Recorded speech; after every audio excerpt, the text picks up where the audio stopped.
All right, welcome everybody back to Nashville. We are back in our home studio. Happy to be here for week 8.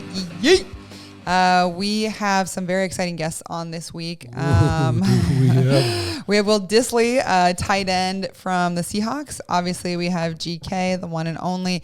And then for our charity organization, we have the Nature Project. So Cooper Helfet, who was a tight end, so we love that. Played on 2 Super Bowl teams for the Seattle Seahawks. And played lacrosse. We'll discuss that later. Yep. And then we also have Ryan Miller from the Tulalip tribe in Washington. And so we're going to be talking about the organization and how NFL athletes, the athletic ambassadors, have gone in and really made a big difference in their lives. Just to preface, your girl was on a bit of a fiery streak when we filmed the last part. So stick around for the mindful minute because I'm serving up some Anyway, good spice. to have you guys I'm serving here. up some spice. Welcome to week 8, Hidden Pearls podcast. So let's roll right into the quote corner.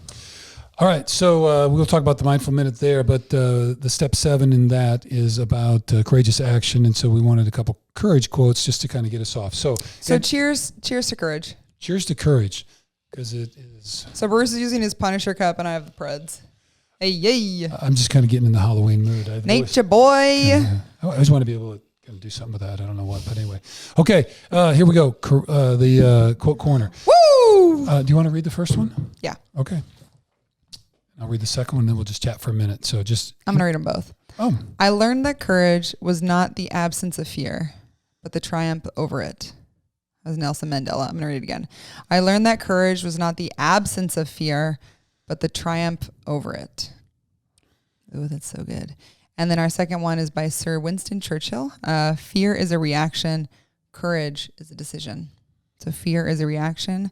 Courage is a decision. Okay, so I want to do the second one first. So the fear is a reaction, courage is a decision. So when we talk about mindfulness, we're encouraging that. It is about, right, we are creating space. Thank you.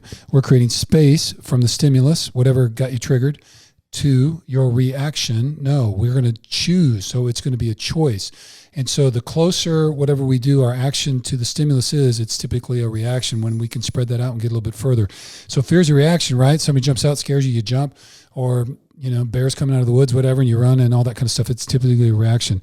Courage, though, is this thought process, and it really fits into mindfulness. That's why I like this quote, is that it's a response. It's a chosen decision.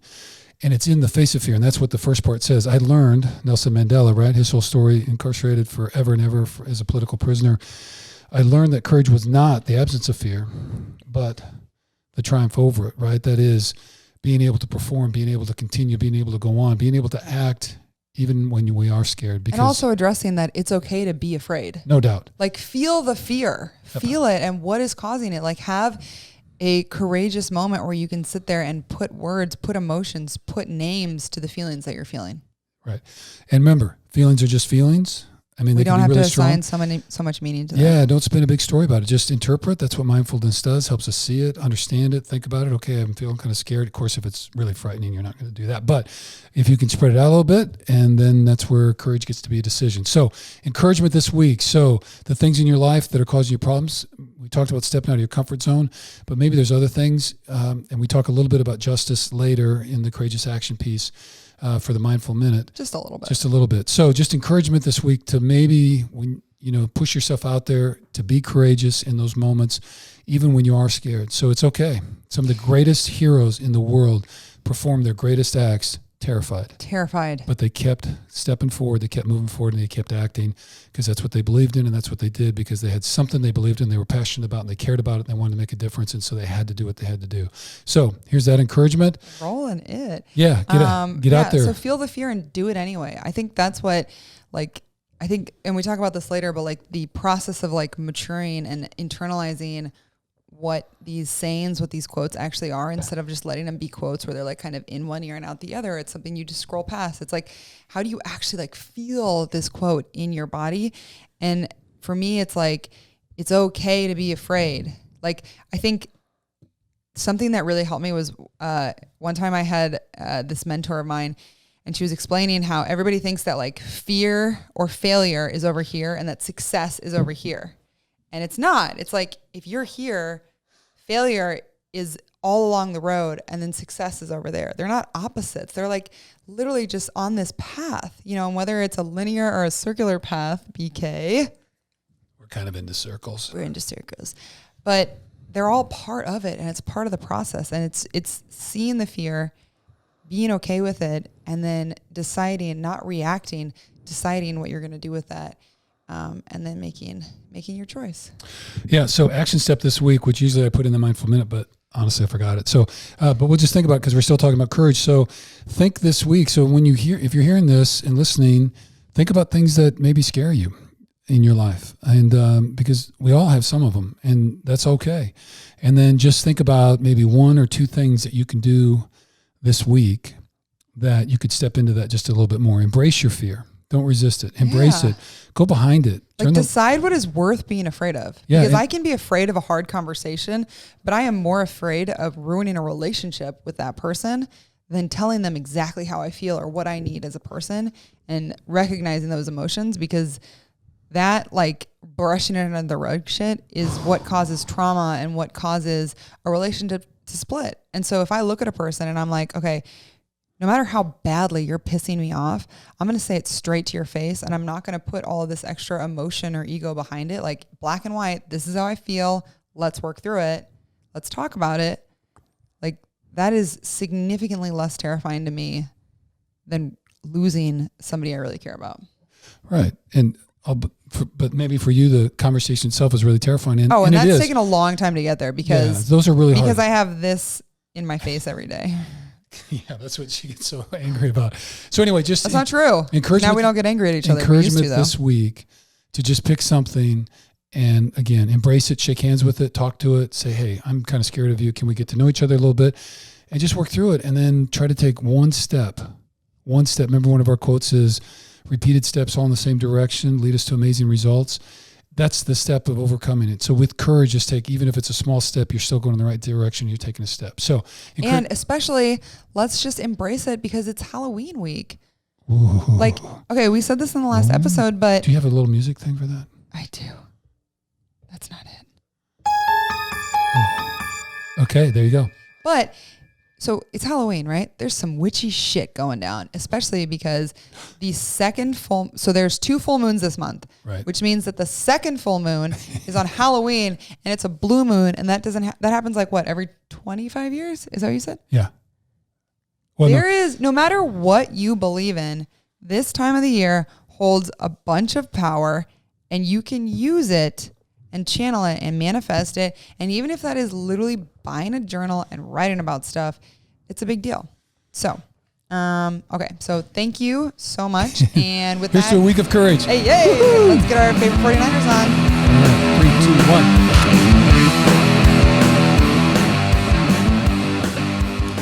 All right, welcoming our NFL superstars. Week 8, we have 49ers at Seattle, and we are honored this week to have another player in the tight end fraternity from Seattle joining us today, Will Dissly. Welcome, Will, and thank you so much for being with us. So Will is a tight end with Seattle Seahawks. He was selected in the 4th round of the NFL draft in 2018, originally from Bozeman, Montana. Love Montana. Oh. So wild. Yep. You need a Carhartt deal, man. That's what we got to get you.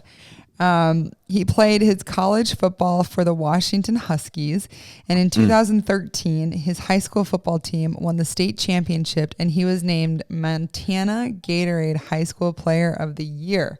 He is listed at 6'4", 260. Is that right? 260? Sheesh. Yeah, mine says 250. I couldn't tell you the last time I weighed 250. So, all right. Cool. So Will originally committed to Boise State, but followed high school coach head coach Chris Peterson to Washington after Peterson took the head coach position. Originally played defensive end in college, but was discovered after running a route during practice for a bowl prep. The next spring, he switched to tight end. Yeah. Really? Oh, we're going to have to unpack that. Is that true? Is that the right story? Did I find that right? Can we unpack that? So welcome, Will, but please tell us the story behind that.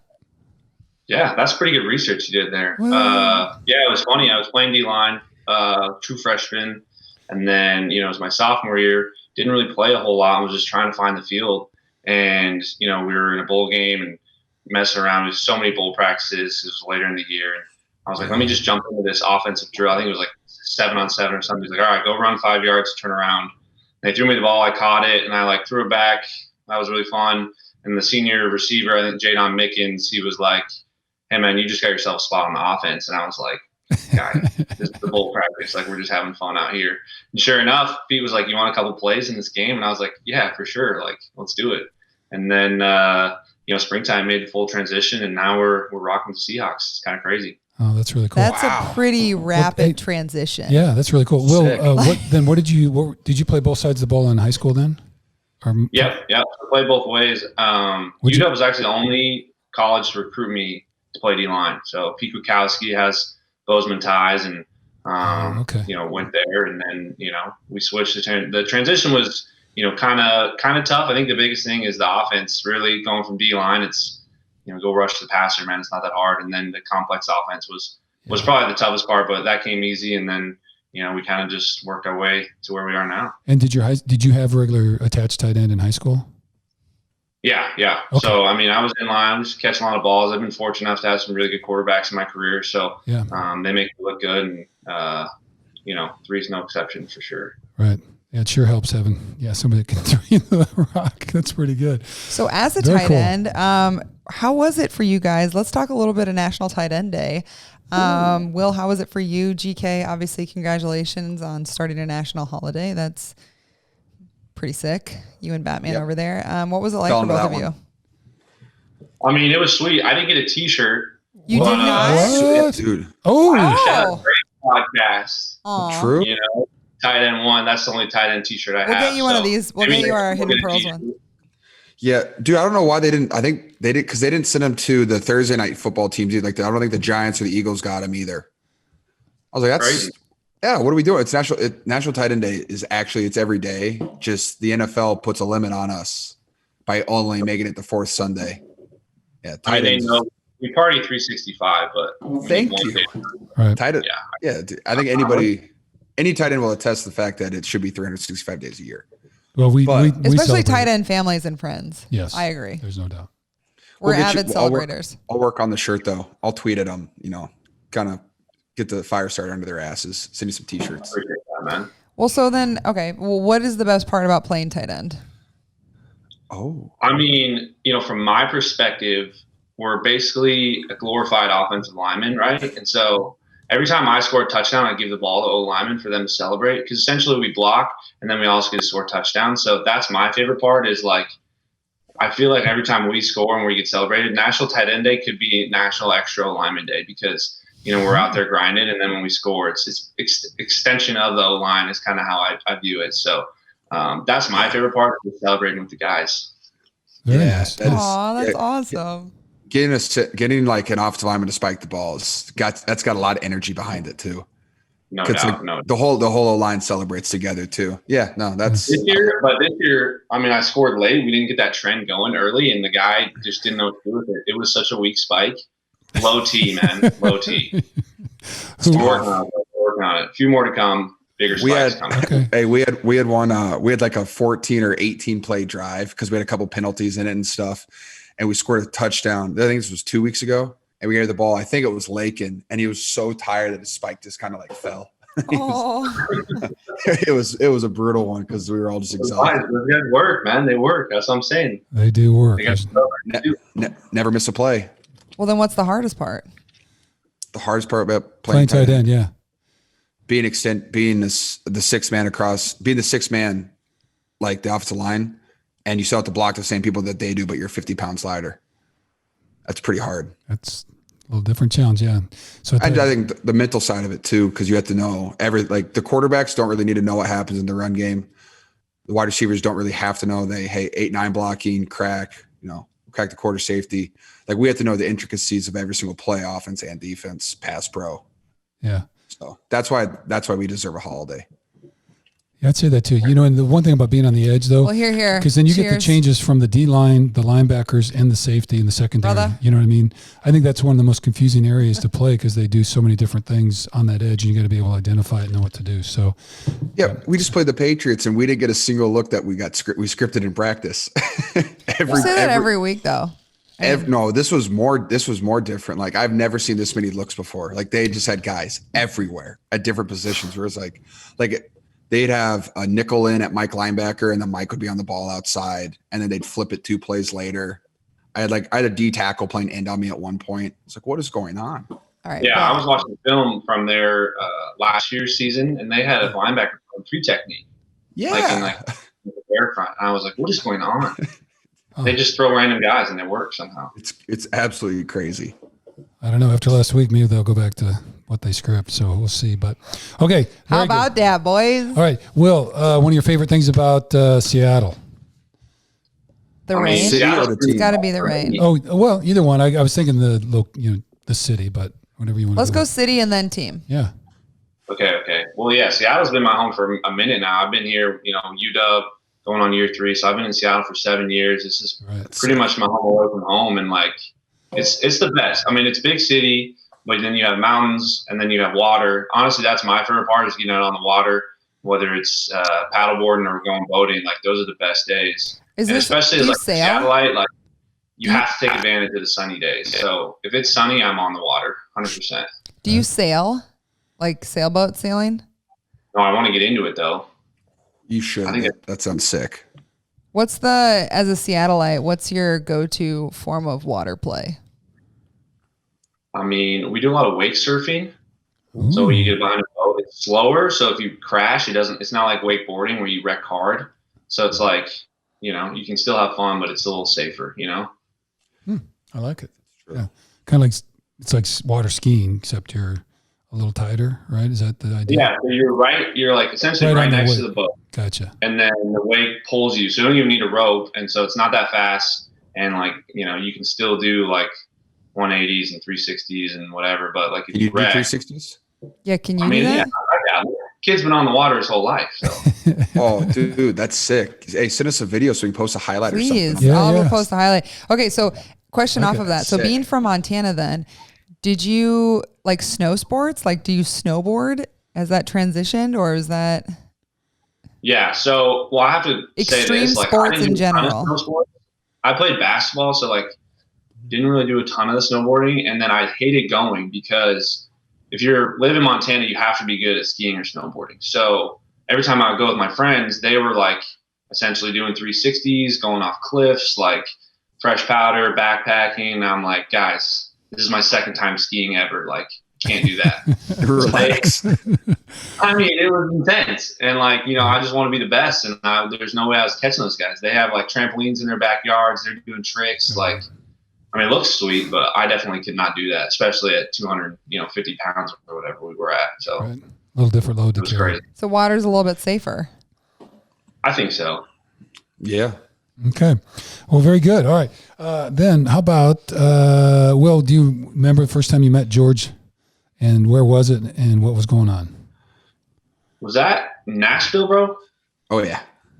It was the first ever Nashville FC soccer game. Yeah, that's what it was. Yeah. I was with my buddy Caleb. Caleb Who is our neighbor? Caleb's our neighbor. Trained with you. Yeah. And so, I mean, I remember we just went and they lost, but it was the most fun loss I've ever been a part of. It was sick. It was a great time. It was really fun. Yeah, no, then we met at a bar downtown Nashville after that. That was that was like the last thing that we all did before the shutdown. Wasn't it? Before coronavirus shut everything down crazy.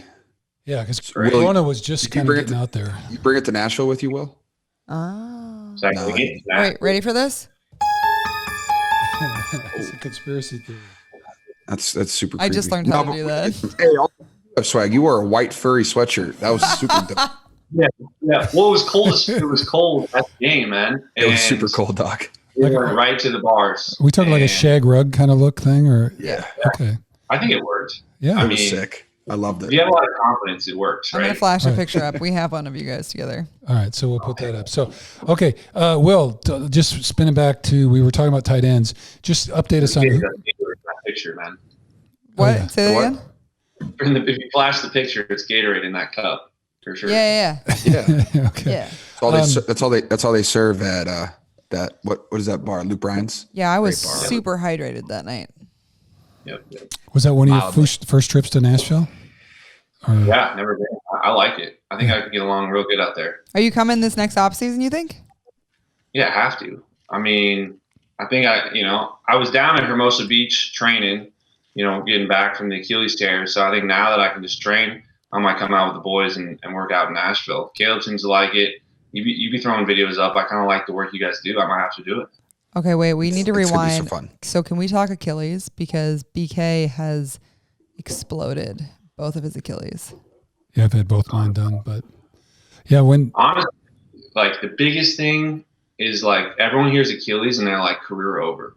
You know what I mean? Just like growing up, that's what I always thought. But like nowadays, with the way medicine and the way people are rehabbing these days, like I had zero doubt that I was coming back. So I would just encourage BK, man. He's good. You just got to dedicate and go. Oh yeah, mine are years back. So, but I still that you seem just dedicate, Bruce. Yeah, you're pretty young though with it. You know what I mean? So like, I was one of my early 50s and one of my late 50s, so they're about 4 years apart. But they both popped. Yeah, so it's more that first 3 months sucks, but and once you get going again, it's all right. Did you have a little scooter? I did. Yeah. I posted a picture. Would appreciate if I'll flash a photo of that too. Yeah, give us that. Okay, let's see. Who else is in the Seattle tight end room? So we know Greg Olson's there, and you want to run us through who are the other comrades in there? Yeah, you think National Tight End Day? We had 4, some of the best in the league. I think our room's pretty deep. You got myself, and then the big Gio, and then Super Bowl champ Luke Wilson, and then Jacob Hollister, who's a stud. He stepped up last year after I went down and played really well, and helped the team a lot. So it's a fun crew. And then we have some really cool rooks too that are coming along. I'm back. Sorry. Okay. And do they usually go 4 active for game day? I think we've been 4 active a couple of times. It's just nice for Shadi to if we have a heavy 12 personnel plan or 13 and just to have bodies, and then we all play special teams, and I don't know, it's fun. We party on sideline. Yeah. Yeah, no doubt. That's good. Yeah. Tight end, they are kind of, they're a different element. I've sat in a lot of O-line rooms and then sat in tight end rooms, some of the D-line rooms, but yeah, they're just a little different beat to them. So that's pretty cool. So, well, good. All right. I had a little note down here just about, so now 3rd year in the league. So you've been around some people both at Seattle and then obviously played people and off the field and all that. So do you have 1 or 2 kind of characters? And like players that kind of got your attention or whatever, and whether they're great or not, but I mean, who's maybe one of your 2 favorite kind of characters in the league that you've gotten to know? I mean, that's a good question. Kittle's probably the biggest character. I mean, the guy's clowning every time he plays the ball. I don't know, WWE loves it. And then my next guy, just because I have a D linebacker, is Frank Clark. And that guy, he'll talk shit to anyone. So, I love that guy. There was fun appreciation when he was here, just watching his D line, was watching him work. Okay. He grinds. And so it was really fun to watch him, and obviously following him, last year with the Chiefs was really cool for him. All right. Well, and you've obviously seen some very good players on both sides of the ball in your years. Have you found any kind of common themes about great players? I mean, are there a couple attributes that you would, that you think are consistent kind of no matter where you play, that, people that rise to the top and that compete at the highest level? Are there things that you might have seen or kind of experienced? Yeah. I think you take anyone that's great, and it starts, with their mental approach to the game. I think at this level, everyone is super athletic, super big, super fast, but what separates most people is the mental aspect. And I don't have to look very far. Obviously Russ, is the biggest proponent for, mental toughness, mental training that there is in the league. And so I think that's the biggest separator for, good to great is the mental preparation, and something that I focus a lot on. It's really cool. We have Mike Gervais, who works with Pete and their Competes Create, and working with them and just trying to get, as mentally, sharp as I can. It's pretty fun to watch and learn about. All right. Do you mind sharing just a little bit about kind of your mental prep? Like, what do you I don't want to get too many trade secrets. So I get that, but like, are you a meditator, mindfulness, breath work, visualization, any of that? Like, what are the kind of components of stuff? So I think, mindfulness for sure. I do a ton of visualization, which started back when I was doing track in high school. Just being able to see, kind of like the future almost. Like you try and predict plays. I don't know, George, if you do this like night before game and just try and visualize, when the ball is going to come to you. So you visualize those plays, you visualize the throws that could happen. And, I think that helps, me prepare the most. And then just aside from that is just meditating with the stresses of the season. And especially, kind of what I've gone through, just past 2 injuries and, the hard places I was in, meditation helped me get out of some tough spots. So, all 3 of those things are really cool and stuff that I take advantage of. Yeah, that's great. And I know as a team, Coach Carroll's really involved in that, obviously with Gervais there. Do you guys do team set is there organized stuff as a team, or do you guys just talk about it, or how does Gervais kind of, infiltrate you guys' minds? Yeah. Not to give too much away, but right. It's the way we talk to each other is pretty special. I think it's funny when I see, fans get mad at people, like players who are yelling at each other on the sidelines, but there's this level of respect and there's this level of understanding that we're all trying to go to the same place. Yeah. The way we communicate in practice, it's as positive as possible. We try and limit the negative talk of, things are going sideways, and that correlates to, when we're on the field. And so when you see us spatting with each other, it's not a negative thing. We're all trying to go to the same place. We practice that speech, the way we talk when we see a guy miss assignment or a guy do something wrong. It's positive and it's constructive, and we try and just teach that and preach that. So that way, when we're out on the games, we're rolling together. Yeah, I think that's one thing for people that haven't been in a team setting like that and or played or coached or whatever.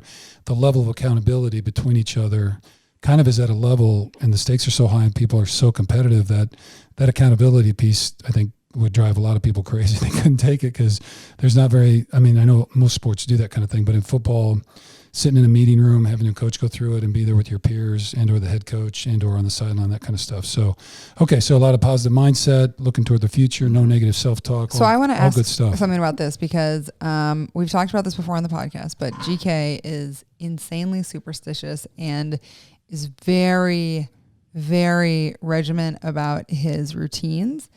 Are you kind of that way? Like, can you talk about like routine, superstition? Like, do you have anything like that that's, just kind of the nuts and bolts of you?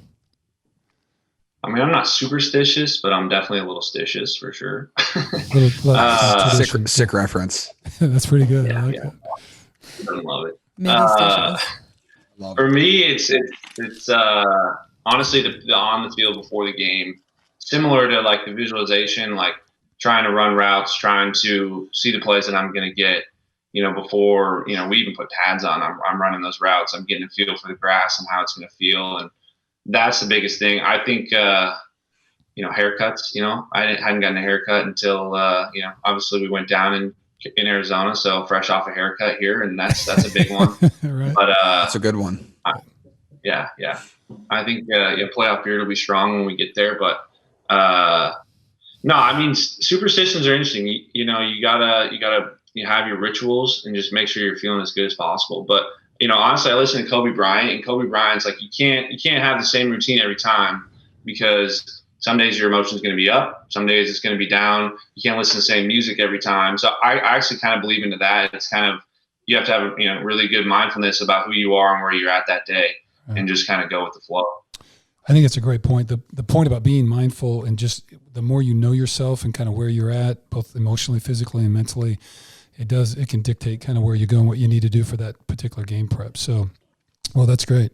Good question. Yeah. Thank you very much for sharing that. That's really interesting stuff. I think people kind of fascinated by that whole piece. Okay. And also, if this is kind of sparking you, like, he has a whole book, right? What's their whole? Yeah. Create to compete or compete to create. I can't remember. Compete to create. There's a whole book, like an audio book and a whole program. So if this is something that y'all are curious about, please look it up, because it is working very well for NFL athletes. Yeah. And they got an online class that you can sign up for and do. And it's actually pretty reasonable that way too. So another great one, if you want a great book, it's a great Audible book. It's only by Audible, but Kevin Hart's got a book called The Decision, but it's all on the mindful prep stuff. And it's very Kevin Hartish, it's kind of sarcastic, funny, and all that shit, but he really gets to some pretty good stuff. So anyway, if you're looking for on a road trip or something, it's a pretty fun one to kind of listen to. So, okay. So let's see, we've done a whole bunch of that kind of stuff. And then let's just jump down. Anything about how was COVID for you? I'm not COVID, but off season and all that. How different was all that, and the preparation and empty stands and all that kind of stuff? Or are they letting people in at Seattle or not? I don't know. Not yet. So I thought we were going to have fans for this game, but they said no fans one more time. So we'll see. I think, COVID, especially, I mean, just going back to the mindfulness, I think COVID really showed you where you were at, it kind of took away, your busyness. And so when you really get down to the nuts and bolts of who you are and just hanging out by yourself, you kind of got to figure out who you were. And I actually appreciate the time to just slow down, and just shows me what was important. Who was I calling? My family, my friends, what was I doing? Training for the sport that I love. Like all that really, kind of just solidified that this is, where I want to be and what I want to be about. So I actually kind of appreciated COVID for what it was. I know it wasn't a lot of fun for a lot of people. It was really tough and challenging, but I think, honestly, when it does clear, we're all going to come out on the better side for sure. Okay. Yeah, it certainly developed some attributes with people on resilience. Some space to get to know yourself. Yeah, a little space. It's hard to listen when there's so much noise, so it's good to have a little bit of quiet. Have you guys played a game with fans? We had fans in Miami, and then we just had fans in Arizona. You haven't played a game with fans yet? No, we're over. It is still – well, we had 3 home games in a row, and then the only other 2 away games were in New York, and then where did we just get back from? New England. New England was supposed to have fans, but then when their players got it, they shut that down. Yeah, makes sense. I think our first game with fans is New Orleans in 3 weeks. Right. We're hoping to be there. I mean, I miss them, man. Fans are fun. That's why we play, right? Oh, dude. It's a coliseum. You feel like a gladiator out there. Yeah, there's no when people are roaring and big plays and just fourth quarter drives, it's just unbelievable, and the fans are rocking. Like I will say, the offense is at much more of an advantage now. Oh, yeah. Because there's especially if you're on the road when there's no crowd on third down. The defense can't jump the count. They don't know. It's so much. You can use a hard count with 30 seconds left in the fourth quarter. You can't do that if you're playing Niners at Seattle Sunday Night Football. Fourth quarter, you can't. Yeah, you're not. Oh yeah, nice. But yeah, no, you can't hear shit. Yeah, no doubt. So it's very different. So, okay. So, let's. Speaking of stadiums and how we get into them, let's transition over to the fashion preview. Yeah. So, super excited. That was a smooth transition. What? That was a smooth transition. Well, thank you. Really Thank nice. you. Okay. So obviously, Will, we know you're into your furs. But what other fashion tips, kind of fashion, just advice or swag that you want to bring to the show? What would you like to share with us? And what do you got for game day? Okay, so I'm a kid from Montana, so I have almost zero fashion sense. So what I do is I essentially, my buddy's girlfriend, she picks out my game day fits. Shout out Laura. She throws them together. I mean, I just buy random stuff and she makes it work. I don't know. I just got these boots. What are we'll they? see what they can come up with. Are they Red Wing? They're Red Wing. I'm mad at Red Wing right now, you guys. Oh. Okay, so I'm size 15. I would love to be a sneakerhead. I would love to be, but all shoe companies just stop making cool shoes at 15. So I just given up the dream, you guys. These are Danner, made in USA. So There we go. So you're a size 15. Yeah, it's tough life out here. I'm 14. Wow. Georgie's and I know how hard it is for him to get shoes. Yeah, George is a 13. Yeah, but Danner, they make big boots. They do sizes. Yeah. Can we show them again? Names, right? Yeah, hold them up a little bit more. Let's get a little Danner. Let's get all the angles. Ooh, yeah. American made. We got the white soles. Now, will you wear? Is that a game day shoe? This will be. Yeah, these will be game day fit. We'll probably go a little P&W. Maybe throw Filson in there. Okay. I don't know. We'll see what happens. We'll see what Laura can come up with. Hopefully, it's something cool. Okay, but you kind of go. Otherwise, I'd be wearing sweatshirts and a beanie. So. Okay, but I'm kind of hearing. Laura sounds great. Is it kind of a lumberjacky type of woodsman type thing for the most part? Yeah, walk us through the outfit. Who knows? So we'll probably have a little flannel in it. We're just gonna go beanie, flannel with some boots, maybe some dark jeans. Who knows? Okay. I don't know. Laura puts it together, you guys. I literally have zero say because I have zero fashion sense. Okay. So we're gonna see what she puts together.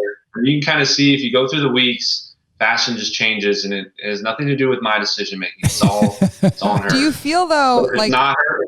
Okay, so let's talk because since you're from Montana, Montana to me, and I have not spent I'm not from Montana, but whenever I've been to Montana or Wyoming, I'm like, this is the Wild West. Crazy shit goes down out here. People have no limit. There is no law out here. Do you feel like fashion has changed for you since coming to Seattle? Like, are there more flannels? Are there less flannels? Like, what's your... So like for me, it had to make sense to wear it, right? I feel like you guys can appreciate like Iowa, like cold, right? So I'm not wearing it unless it's keeping me warm or like the shoes are quality. Like that's all I care about. I don't care what colors they are. So when I came to Seattle, I would go out to like, a bar or restaurant. I would be wearing, my big Carhartt jacket. Survival gear. And people would be like, what is this guy doing? It doesn't get below 30 degrees out here. Like, and so I definitely had to switch it up. You get some looks and you're like, the Seattle freeze is really, you get some looks and you're like, what is that guy wearing? So you're a little more conscious of it, but still haven't really figured out my style yet. I'm searching. I could use all help. Same theme, but adjusted for the actual climate. A little bit more responsive. Well, you're not going to wear a rain jacket every day. No. Well, so I have a question on that then. So we talked to Cooper later, and you guys are going to hear us talk about this. But have you ever hiked Mount Rainier, or do you have plans to? Any desire to? Yeah, it's on the bucket list for sure. You have to like train for it. Right. It's mountaineering. And so, yeah, you have to like. I remember one of our strength coaches at UW did it. He like would put rocks in his backpack or weights in his backpack and hike the stadium to like train for this hike. And then you have to like go over survival, like do a survival test. I mean, I would love to do it, but like probably not going to get it done while I'm playing because it's just dedication to hike the whole thing. I might do some base hikes. There's the Fremont Lookout looks pretty sweet. I might try that one a little bit kind of in my range, not quite as aggressive. Okay. I think I can do the ice climbing thing. I did do some ice climbing when I was younger, so I think I can get that portion done. But the just 10 to 20 miles, like I don't know if I can do that right now. Yeah, it's a long. The whole joint health thing, that's a pretty big deal. Yeah, Did you say you did ice climbing when you were younger? Yeah, man. Bozeman has world class ice climbing. Yeah. Is that with the spikes like on the shoes and the pickaxe? And like the pickaxe? Yeah, the crampons and the pickaxe. Right. I didn't do a ton. I wasn't an avid, but I've definitely done it. So. I mean, it's pretty fun. It's very scary. Feel the fear and do it anyway. Embracing fear. It almost sounds courageous. GK, what you got? All right, G. What do you got for fashion? Ooh. Well, first, I had to go get my sushi. So that was awesome. Nobody even knew. But thank you for bringing that up. Liar. Bringing these ones out. I don't know. I think I'm going to wear these this week, either for the travel or not. I'm not sure. Ooh. Are they green and purple? Yeah, green and purple. All right. Do you have, you have a lot of green and purple. You are just flexing very hard into the Joker theme. It's just fun. I enjoy it. Let's just look at George right now. He has a giant Batman thing next to him. I'm not sure what that's called. And then you have purple headphones on that we bought because they're Joker colored. And we're flexing. Just look at your hair. George, tell us about the shoes though. What are they? They're a Nike what? Is there they're Jordan 1s. These are mids. Okay. But Batman, this is a Funko Pop. So, Will, for this thing, I was at a shoe store here in San Jose, Fix Kicks, and they're like, "Hey," because like I was buying some shoes, and then this was by the checkout counter. It was like $100. I was like, "I'm not gonna not buy it." Yeah. George is really into collector things. Yes, it's like a 16-inch tall Batman, like for $100. Why would I not? Who doesn't need one of those? What are those things actually called? Like the little ones. Funko Pops. Dante has like a ginormous collection of them, right? Does he really? I have a Godzilla one in my game room, but other than that, these are the only two I have. I don't know if he still does, but he like collected those things. He has a ton of them. Wait, are we talking Dante Pettis? Yeah, they went to college together. Oh, that's right. Yeah. Oh, yeah. What's up, Dante? Fun connection. Okay. No, yeah, they have the people that collect these things take it super serious. Like they have so many of them. Well, they won't even take them out of the package. No, this is the only. I have my Godzilla one still in the package because I was like, I don't think I'm supposed to take it out. Don't you? I thought you had a little Batman too. Yeah, you have a little Batman one too. I do have a little Batman. So I do have 3. Okay, so there's a quasi. Okay, wait. I have one more fashion question. Yes. Do we have any idea, or do you want to offer any teaser off of Halloween costumes? Like Will, are you into Halloween? George is very into Halloween. What's your vibe on the holiday? I'm into it. So my brother, actually inspired me. He won a competition. He dressed up as Lego Man. He went to a Bobcat football game, MSU, and dressed up as Lego, like a Lego Man. He like made this he like created the helmet, and then he won a free trip to Vegas. So he inspired me. I can send you one. The last Halloween I was on crutches and I was a gorilla, so it was pretty sick. I don't know what I'm going for this year, but we'll see what we can do.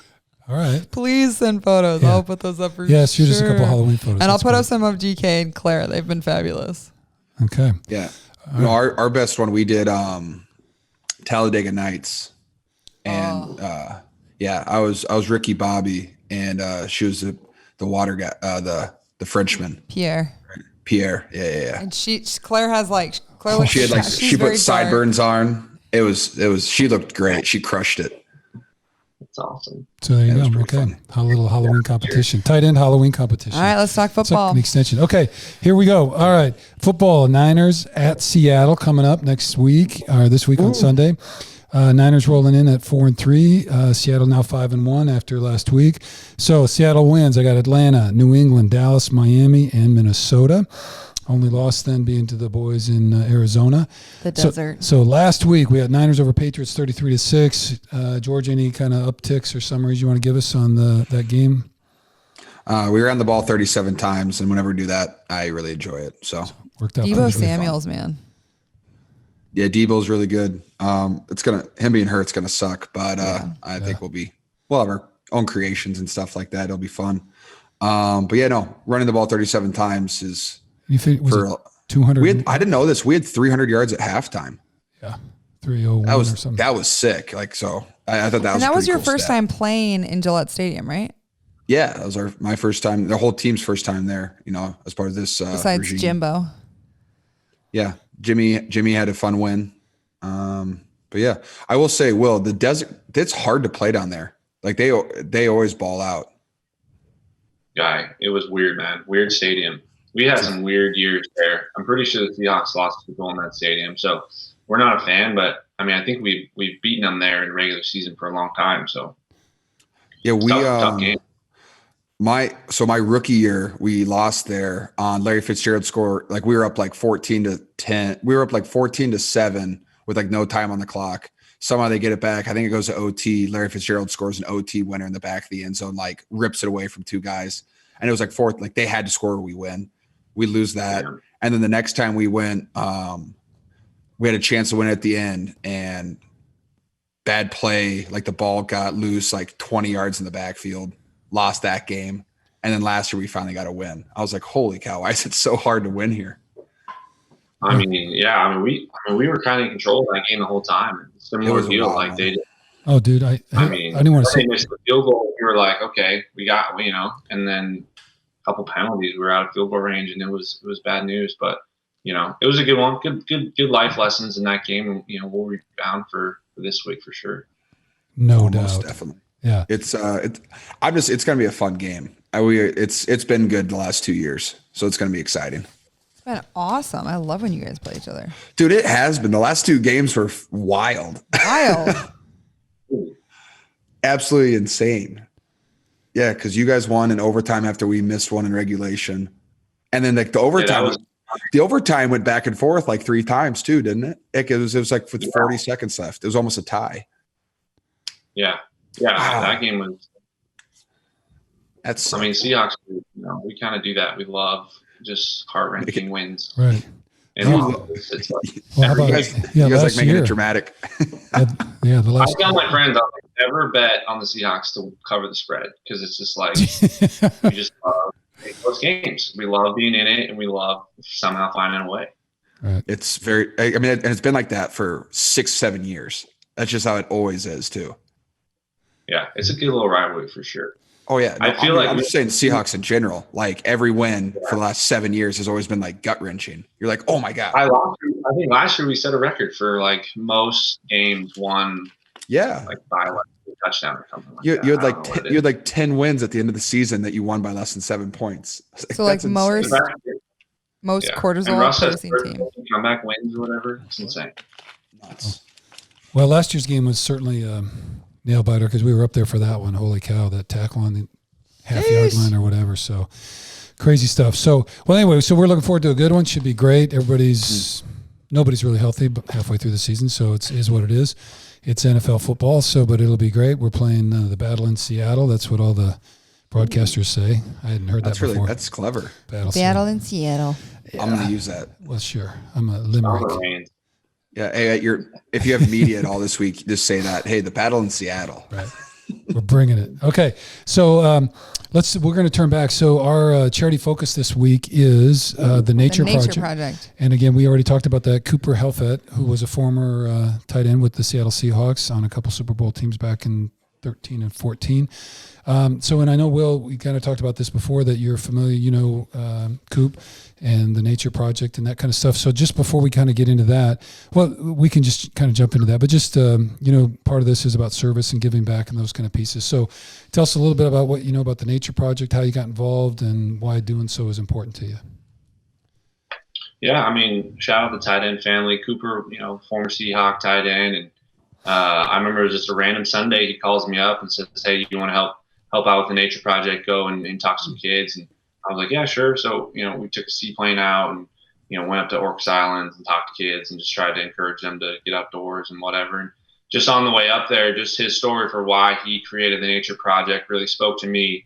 Just coming from Montana and just appreciating the outdoors, it made so much sense to try and get as many people outdoors as possible. And he was like, it really came to fruition when he would take his teammates fishing. I don't know if you've ever taken, guys fishing or just going hiking, and so I did a charity golf and fish tournament, and most guys were like, I don't want to golf. I just want to do the fishing aspect, because they love, they don't get to do it. A lot of my teammates from California, they just don't get outside enough. And so essentially the Nature Project is created to just, tell kids to get outside, right? I don't know if you talked about nature deficit disorder. We have a fine in our tight end room. So if you're get an off day and you don't go outside, you get nature deficit disorder fine. And so, I love that. That's a good one. I like that. I've not heard that. Nature deficit. Cool.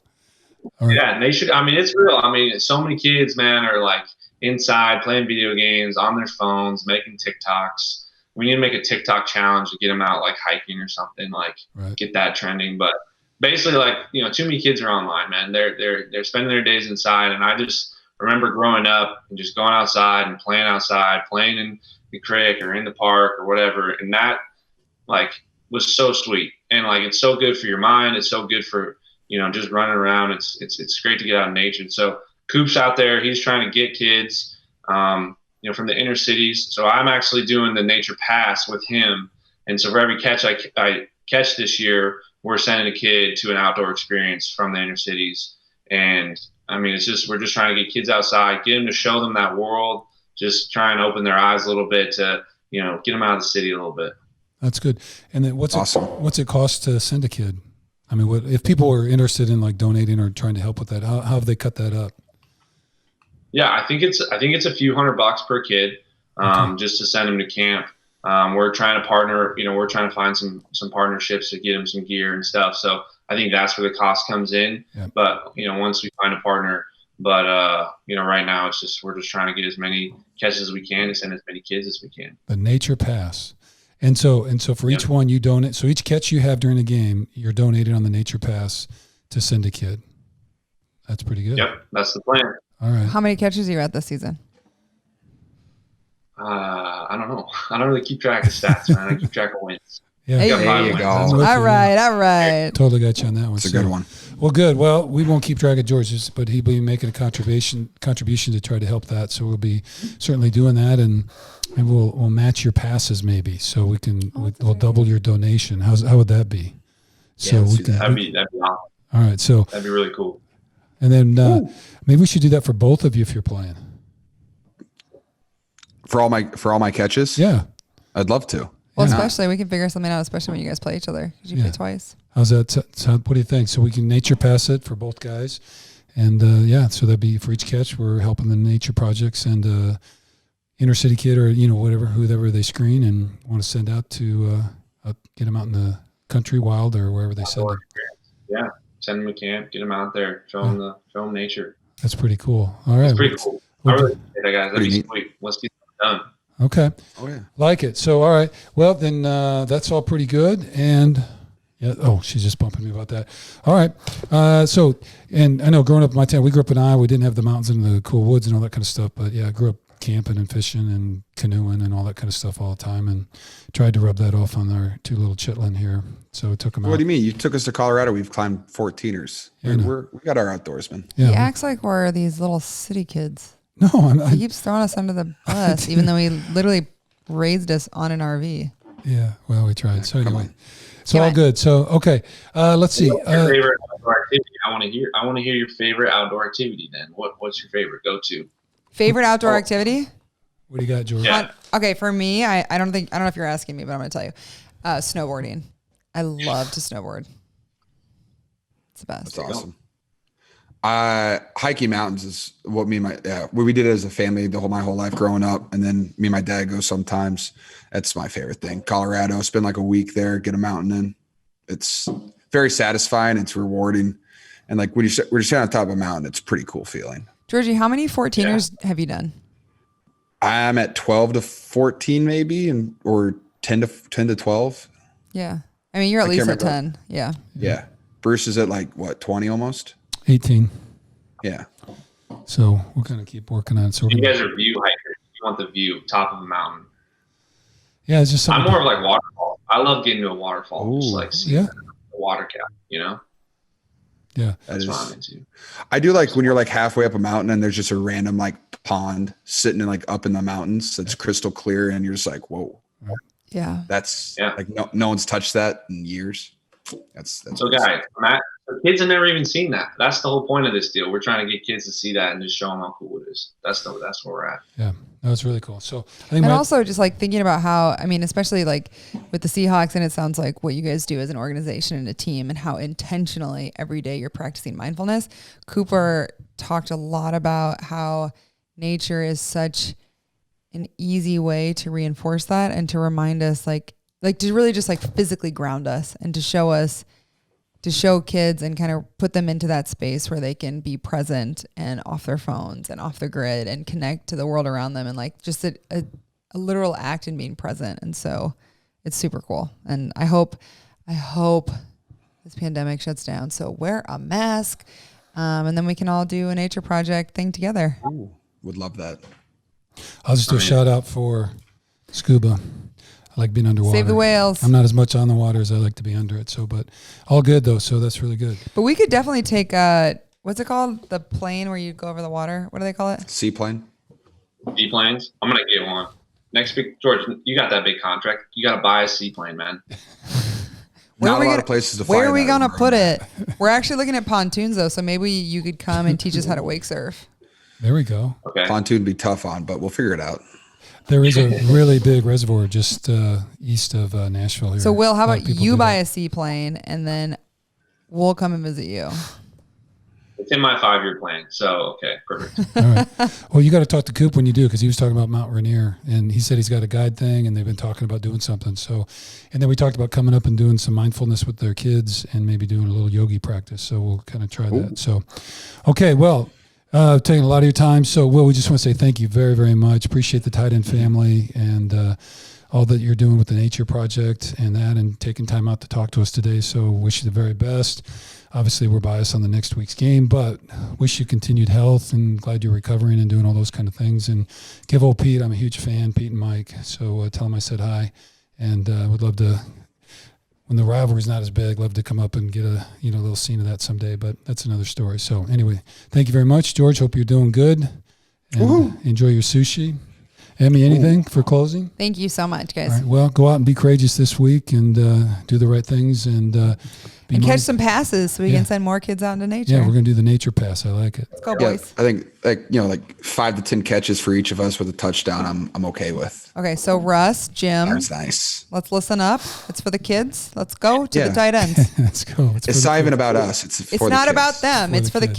kids. See the damn tight end. Let's go, dog. Come on. Visualize the tight ends. All right. Well, I'm All right, thanks, seeing- guys. All right, Will. Take care, man. Thanks, Thank Will. you so much. See you, Night, man. Georgie. Love everybody. That's how we start. All right. This week, our charity focus is the Nature Project out of Seattle. We have with us two guests, including the co-founder, Cooper Helfet, and Ryan Miller, Tulalip, tribal member and director of treaty rights and government affairs for the Tulalip tribes. All right, so welcome everybody. Thank you for being here. Yeah. Cooper is the co-founder of the Nature Project, a nonprofit organization based in Seattle, Washington, serving underserved youth in the Seattle and San Francisco Bay areas. Not too long ago, Coop was an NFL tight end, signing with the Seahawks in 2012 and retiring with the Raiders after the 2017 season. Would have been sick to see the new stadium. I agree. Vegas. Right. Yeah, baby. Yeah, Vegas. Either way, he was with the Seahawks for two of their Super Bowls following the 2013 and 2014 seasons. Cooper originally played lacrosse. Interesting. Big stick. Big.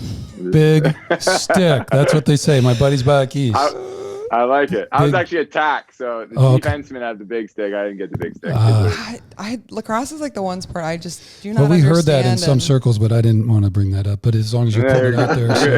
I mean, you made it to the NFL, so It's going around. It's all good. something worked out. All right. Okay. So played lacrosse at Johns Hopkins before transferring to Duke for his degree and 2 years of ACC football.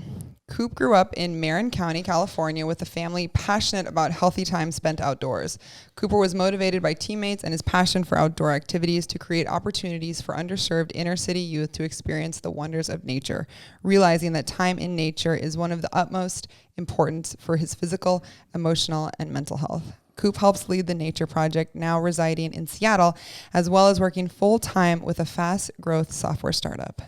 Welcome, Cooper. Excellent. Okay. Thanks, guys. Gotta be Nature here. boy. Okay. Hey. All right. We'll come back to that. So we also have Ryan Miller. Ryan, thank you so much for being here. He is a Tulalip. All right. Tribal member and serves as Director of Treaty Rights and Government Affairs for the tribe. He has over 15 years of experience working in the natural resources and government affairs fields. He received his degree in Native Environmental Science from Northwest Indian College. He's also on the board of Qualico Energy and on the steering committee for the Alliance for Jobs and Clean Energy. He has worked with the Nature Project on their events with the Tulalip tribes as a staff counselor. He enjoys serving the community by protecting tribal self-determination, sovereignty, and treaty rights, and seeing the positive results in his community from the work his department does. So we're very grateful to have Ryan here, and Ryan has also worked as a staff member or staff counselor, I believe, on one of the events that was held out with the tribe through the Nature Project. So he's going to tell us a little bit about the tribe and as we get into that event. So Emma. Welcome. All right, so just to hit the overview and the mission, the Nature Project is a Seattle-based nonprofit dedicated to providing underserved youth with transformative experiences in nature alongside a collective of professional athletes, athletic ambassadors. That's cool. Great name. We believe that barriers to nature need to be broken down so youth across all social, racial, and economic backgrounds can experience the outdoors in an approachable and inviting way, ultimately allowing them to develop a personal relationship with nature while cultivating personal skills that lead to becoming more intentional about their lives and the choices they make. Excellent mission statement. Okay, so let's dive in. Coop, as the co-founder, both of you, thank you so much for being here. And Hidden Pearls podcast is all about the people and the organizations like the Nature Project who dedicate themselves to helping and serving others. So we're super appreciative that you guys are here and that you're willing to share our story. All right, Cooper, interesting life from lacrosse to football, all the things. Not only did you make a difficult career transition from the NFL into technology, but continue to carve out time to drive community impact with the Nature Project. As co-founder, can you please tell us the Nature Project creation story and why it matters so much to you? Yeah, thanks for having me, One. Thanks for the great intro. Crush the mission statement. We might save that recording. I mean, and you guys know this story very well with George, I'm sure. But joined in 2012 as a rookie. A bunch of the other vets and whatnot on the team, obviously have their organizations. They leverage the platform and the cities they support in amazing ways. And I had the good fortune of kind of stumbling into this organically. A bunch of the guys on the team in the off season during OTAs, which you know well, which are half days, and you actually get some time for some team bonding, would be inside, right? They'd be playing video games, watching movies, hanging out indoors, which is becoming more and more common for obviously adults and youth especially. And I would always promote them to say, hey guys, like, we're in the Northwest. It's beautiful up here. Let's go on a bike ride. Let's go play some golf. Let's get on some jet skis. Let's go paddleboarding, whatever it might be. Baby steps with most of them is what it took. But, we'd go out and have these awesome afternoons experiences. And the guys time and time again, and guys that, become brothers to me, would keep saying like, hey, like these experiences are amazing. Like, you're incredibly fortunate. You got to do this as a kid. We didn't have these opportunities growing up, right? Like we weren't fortunate enough to, have a community that was really intentional about us going to parks or us going to the beach or us going to the mountains or to the lake and really enjoying, quality time spent outside. And I realized it wasn't the norm at that point, obviously. And basically all of them, from Marshawn, who's on our board and a great friend, to KJ and Cam and a bunch of the guys I played with at the time, said, hey, like, it'd be amazing if you could lean into this with our communities and help kind of get kids like us, outside where we grew up. So that was the ignition spark. I then realized very quickly, and it makes sense now, the Pacific Northwest, as you guys know, is somewhat crunchy granola-y. Ryan knows this quite well as also. So we obviously kind of lead the outdoor youth education movement pretty well across the country up here. And so quickly realized, hey, there's a ton being done here. Like, where can I help? What can I do? And so reached out to a couple of the leading kind of members of the Northwest. And what they basically said was, hey, we do have all the resources. We do amazing fundraising. We have super passionate counselors and people. But the big missing element is the kids that would be impacted most by our programming, the kids that really need to try these transformative experiences and get outside and build that relationship. Like, they just don't relate to us, right? Being totally real, we're crunchy old granola white people going into the inner city asking these kids to go on a hike or to, go to the woods or go out to the lake. And the kids are like, I don't know you. That's weird. That's really foreign to me. Like, no, I'm not going to sign up for that. So if there was any bridge that professional athletes could play as really mentors and idols to these high school kids that would motivate them to go try something new like this, that would be a huge niche in this movement of getting more kids outside and connected with nature. So that was kind of the creation story. We basically started with pro athletes, cool outdoor curriculum, and partnering with other organizations to go get outside, and all motivated by my team, my family ingraining that value in me, and then the teammates really motivating me to do it because they thought it was such an important relationship in life. Well, way to see a niche and like how I think that's something that that resonates with me so much, because seeing something that you were raised in, like for me, and I feel like that's what Hidden Pearls is turning into, but like something that you're just kind of like raised in and then it flows into, and how you can really serve people.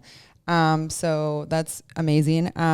Question, do you make your athletic ambassadors wear Chacos when they come to these events?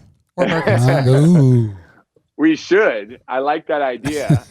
We have done some cool brand partnerships. So Filson, if you guys know Filson, is probably our biggest sponsor, and they do a ton of gear for not only athletes, but the kids too, REI and Patagonia as well. So we do get the athletes all fitted in some outdoor stuff that hopefully promotes them getting outside more too, which is rad. But Chaco's Tiva is next on the list. I like it. All right. Well, I just, one, kudos too for just asking some questions before you just kind of thrust out there. Great job evaluating and doing that and meeting that niche. I would just say though that, I grew up in Iowa, and for whatever reason, my dad grew up on a farm in western Nebraska where it's just like, it's almost sagebrush. Like I think it's a stretch to call it a farm in some places, right? But anyway, but like from my earliest memories until whatever, he loved to travel and he loved the national parks.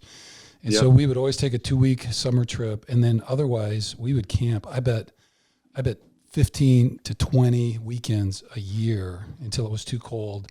We'd go to different campgrounds around, or he'd drive here and we had a canoe and we'd go fishing and doing all that kind of stuff. And so it's like all I remembered until we kind of got too busy in high school for sports was, loading the car up and then just zipping off and walking around and being in the canoe. And like, you'd leave in the morning and you wouldn't even see you'd run back for lunch. And then you go back out and you'd go to the swim or whatever, or you'd hike or do everything. So I certainly, when I read that and talked to you before, really identified with the power of just the ability for creativity, for free expression, for just being out and then not being distracted by electronics, obviously. And when I was growing up, that wasn't a big deal, right? We barely had a TV back then, back in the 1800s. Yeah. But anyway, I thought so. That's all pretty, really good stuff, and I can certainly see how the athletes would make that bridge, and kids might take a stab at it. So, all right, very nice. It's interesting just to tag on to that, Bruce. Like, one of the fun things we do when we get to these events and we have, the youth and kids in front of us, and I normally go around and have the athletes introduce themselves. But one of the points I always bring up is, like, especially with the athletes starting out, when you think about your favorite childhood memories, like, how many of those were indoors? Right? Like, very little, right? They're the memories, the ones where you're outside with your friends, you fall maybe, or you're playing sports, whatever it might be. Yep. But it's the memories you can, like, all your senses are turned on, right? You can almost still smell them, you can hear them, you can feel them. Like, those are the quality experiences you remember. And so many kids are missing those opportunities because they're living on a screen and they're not having those kind of all-encompassing sensory moments, right? Right. No, that's really true. So when we were younger, Bruce, so our grandparents had a camper, blessed. But so George and I have this like insane love for camper life and just RVs in general. And I remember so vividly, we would play the U2 like Joshua Tree album, and we'd be like cruising down the highway, and I would just sit, and I remember this like looking out at the blue skies and stuff. And now when I road trip, I'll catch myself on my phone and be like, ugh, and like it's good to have those memories where I can check myself, but I will like sit, like put my phone down, put it on airplane mode where I'm like, just look out the window, be present, like take in these moments, because even as a child, those things come back to me. Yeah. Good Without job, a Bruce. doubt. Love it. Huh. What core parenting? Yeah. You did it right. You did it right, big dog. Okay. So let's see, charity focus. So we've got, let's see, we read over the overview a little bit. And so I don't know, and you've kind of gone over it. Anything else you want to hit? I mean, really kind of what I want to do is, and I think you've kind of talked about it, but I mean, is there anything, so the two things, why you feel about getting the kids out is so important. And I think we've kind of addressed that. And I don't know, usually with some of the charities, it's all about statistics and ratings and all that kind of stuff. So I don't know, you guys don't seem quite as driven by that because there's like some common knowledge out there. Anything in that category about, and kind of where we're going is, who are the youth that you guys hook up with and how do you identify them and how do you guys get hooked up? So maybe tell us that story. Yeah, so I can tell a little bit about the model, and it's kind of grown. We started with these pretty great ingredients, and we're kind of figuring out the best way to have impact. So today, what it looks like, one of the big things we did from the start was there are amazing organizations already out there. We don't need to reinvent the wheel. So it's entirely a partnership model. So we work with the big brothers and sisters of the YMCA or a bunch of partner orgs that spend time with the youth, but maybe just aren't breaking through because kids have hard shells at that time and don't like listen to teachers or counselors. And so maybe the pro athlete is the one that breaks through. So entirely a partnership model. We do these big banger events like we did with Tulalip, which we'll hit later, but 3 hours with the youth, getting out to really beautiful locations and taking them through our curriculum, which is kind of changing at all times. And actually next year, which Ryan might be a big intro for you as well, we're moving to a multi-touch model. So basically, as an athlete, like one of the Hawks, KJ Wright, for example, will be an ambassador. They sign on for a year and basically 10 kids. So we'll go out and have a really cool event in February to April. We're going to pick a couple different threads. So I think we're going to do organic farming, mountaineering, and maybe biking. We'll go out and do an event in, February to April, spend 3 hours together, teach the kids, just what it means to be outside, teach them about some of the values that we want to instill in them and how they can use the outdoors as a mechanism to grow and be intentional and just be more aware in their lives throughout like the 3 months in between. So over summer, we'll give them challenges. And if they kind of hit some of the goals we ask them to do and show some intent and effort, we'll give them FaceTime with the athletes. So kind of that mentorship, one-on-one FaceTime and ask them any questions and things that they want to do. And then we'll have a fall event that's kind of the summary and what they've learned and getting back together one last time for another 3 hours back on the farm or on the bikes or out in the mountains.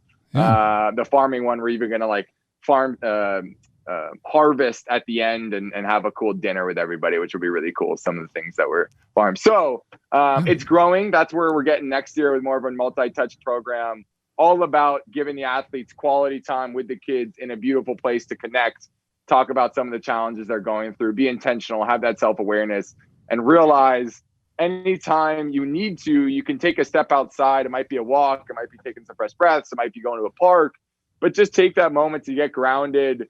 Think about, how you're showing up every day, how you're treating people. Are you actually setting and reaching goals? And you kind of always have this mechanism right outside the door to help you really get in that healthy growth mindset. So that's a little bit more about the program and the model, which is hopefully helpful. So in that curriculum, when I was talking to one of your other staffers, I think Jane, she suggested, so on my other hat, so we're part of Thunderbird Performance. Emma does yoga and mobility for athletes, and I do mental prep stuff. So we're really big. We have the 8-step path to mindful awareness. So I like it. She was suggesting that potentially you guys are looking at maybe doing a little, meditation or a little instruction on mindfulness and that kind of thing. So just to help incorporate the nature part with some actual skill sets that might fit in. Is that kind of looking in part of the curriculum or?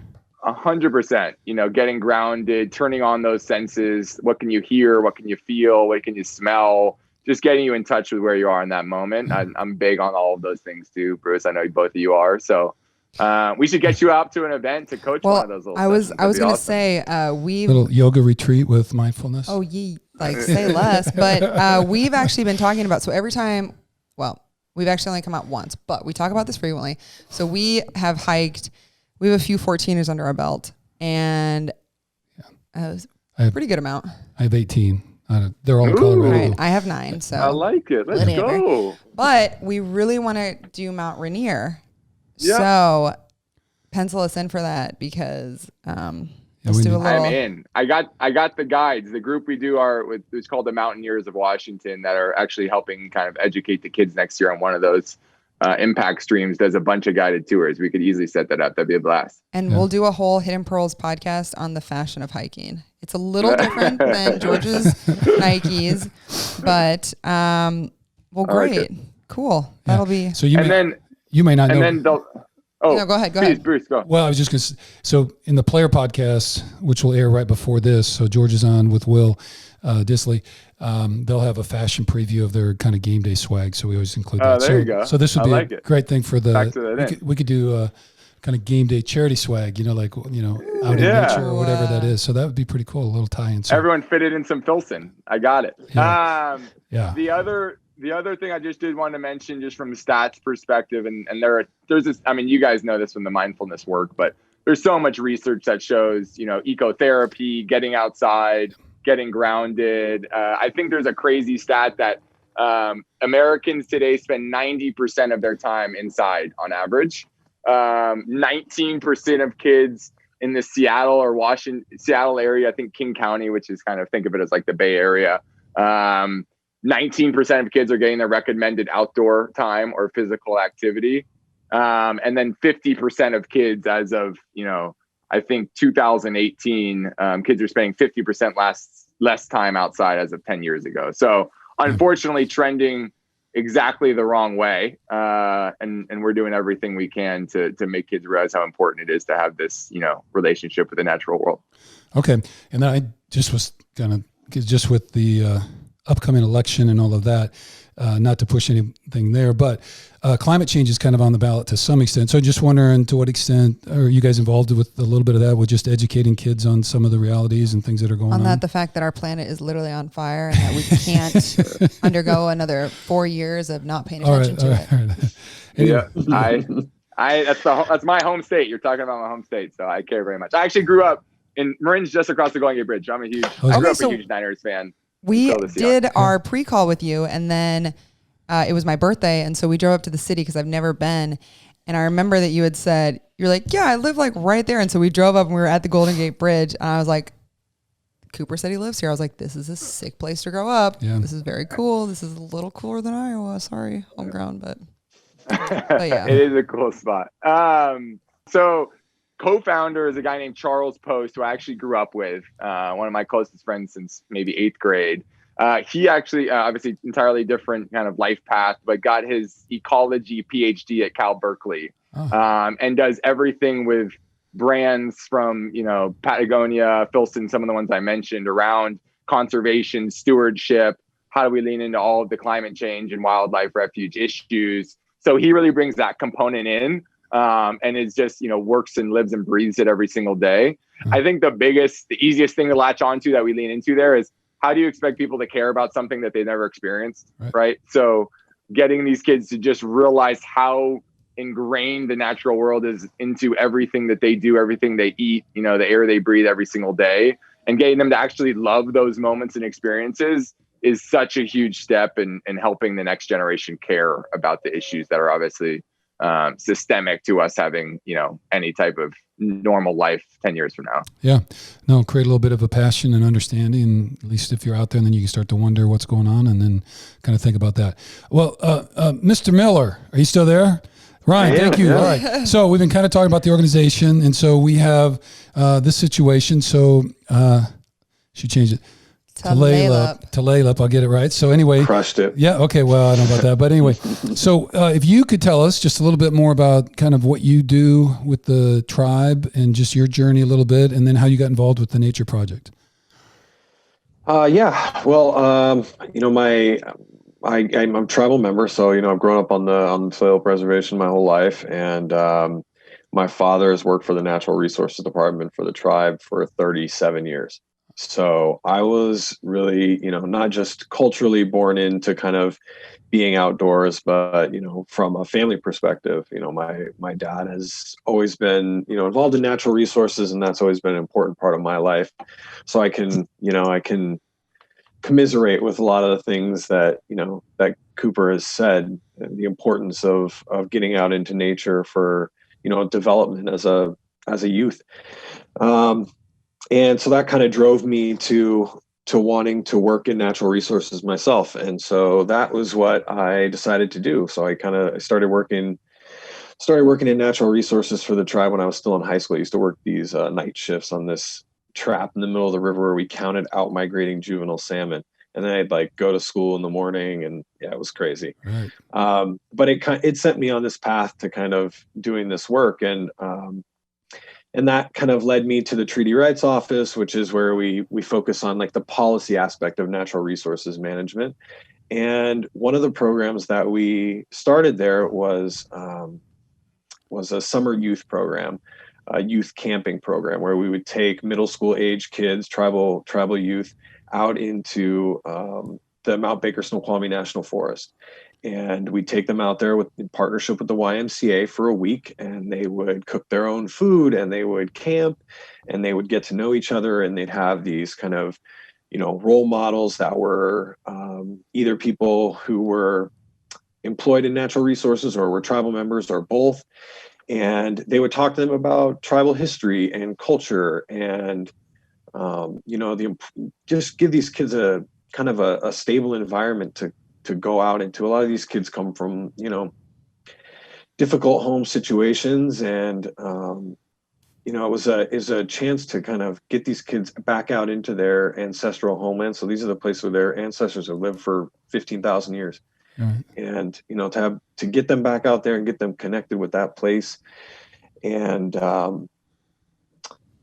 connected with people who could help them kind of absorb all that and think about it. And I think we got a lot of really good results out of that, built a lot of strong relationships. Some of those kids came back to be kind of youth counselors later to other groups of kids. And then after a couple successful years of the mountain program, we started a fish camp in the San Juan Islands. And that's sort of how we got hooked up with Cooper. So, the Nature Project had a very similar thing where they were out with another group in the San Juan Islands, and in partnership with the YMCA, who we were partnering with to do ours. And that's how we got hooked up. And, when we talked to Jane about the Nature Project and saw what they were doing, of course I was in immediately, as a big football fan. I'm like, all right, Coop's in, I like that. See, it works, doesn't it? The model works, right? Exactly, right? Exactly right. That's how you just get people sucked in, and then they're like, okay, we'll do whatever you want us to do. The But yeah, athletes are so just eye candy. the opportunity was great to come out there and do that. And when we learned more about the Nature Project and what they were doing, we just thought it fit so well. We come from a place where it's like ingrained as a part of kind of who we are to get out in these places, and we're still seeing the struggle with that because of the culture of today. Just kids want to be inside, they want to play video games. It's so hard, even in this culture that we come from, to get kids outside and connected with nature. And so we thought it was a great opportunity to partner to do that. And of course, the event went great, and we're looking forward to doing more events. And then of course we had this COVID thing come up, and it's like, that kind of acts this whole year. Right. But hopefully next year we'll be able to get back out and do some more work. Okay. Before we jump into that event a little bit more, Ryan, could you just a little snapshot of the tribe, like, how large of parcel of land do you guys, I'm not very clear. I think reservation, is that still the right term? Is that okay? Or, yeah. Okay. Yeah. How big is it? And then how many people are part of the tribe that live out there and that kind of thing? Just a little bit of the demographics for us. Yeah, it's kind of like a complicated history, right? By the time non-native settlers got to this part of the country, there had been a lot of treaties already made with tribes, and so they kind of knew what they were doing, and they got in here. And Isaac Stevens was a territorial governor of Washington at the time, and he made 5 treaties with tribes in Western Washington, and he did that all within a year. And so all the land in Western Washington was ceded by treaty from tribes all within a year. And actually, most of them were done within just a 4-month period. You actually had to go back to Quinault to finish another one. So essentially, in our treaty, in the Treaty of Point Elliott, the tribes ceded their right to 6.5 million acres of land from the Canadian border to Mount Rainier, and east to the crest of the Cascades, and west into the San Juan Islands.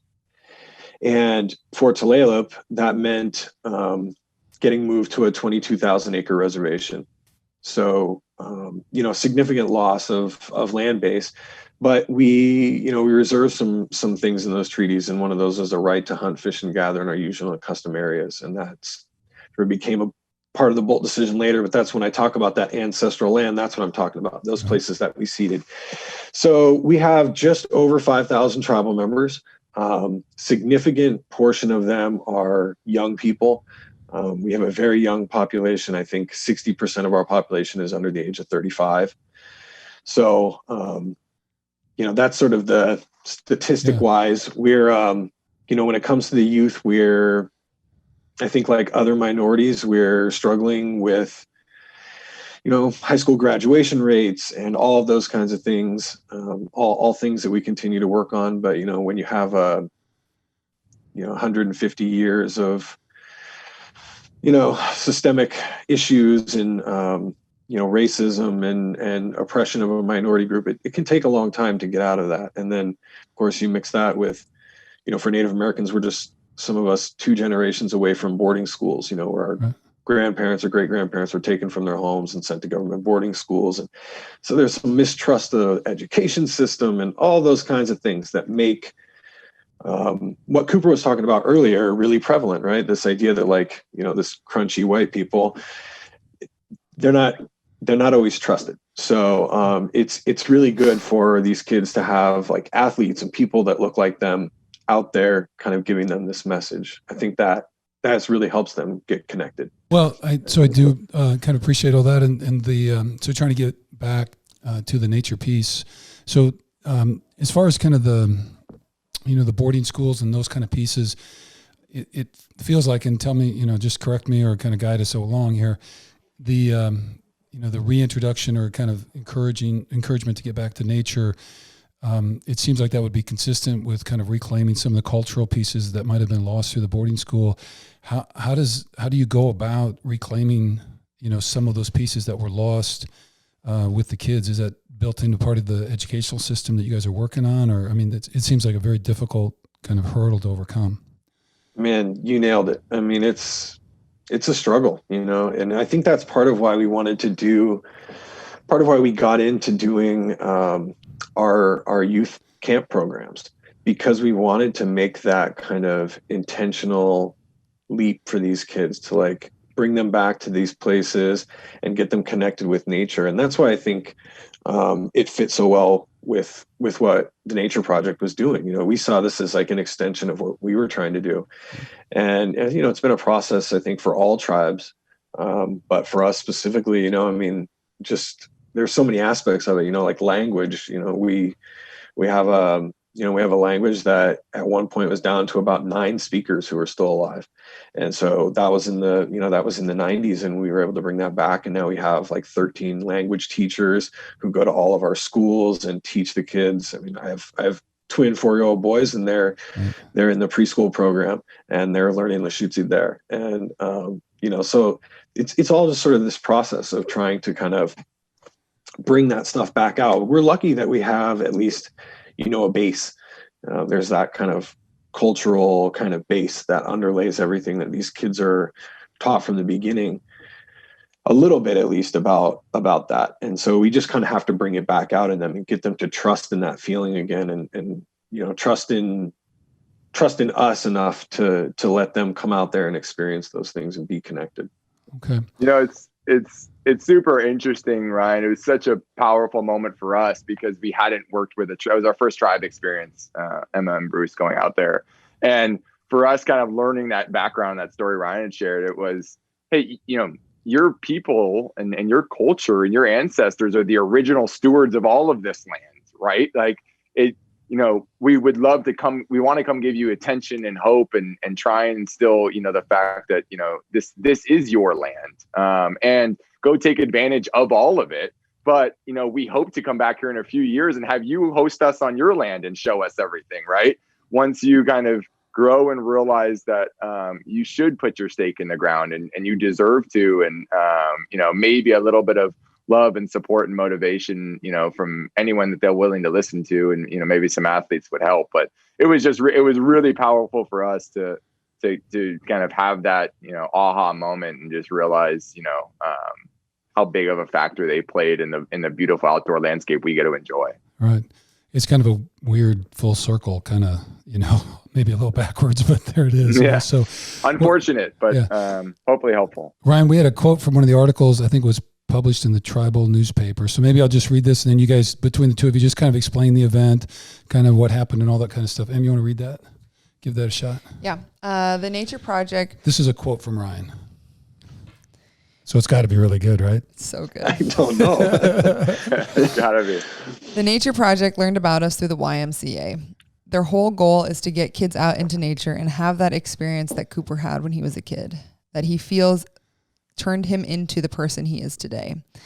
They felt he was a really good fit to do something with the Tulalip and our youth. It is an opportunity for the kids to learn about the importance of teamwork, perseverance, leadership, and gives them skills that will help them throughout their lives. Yeah. Great quote.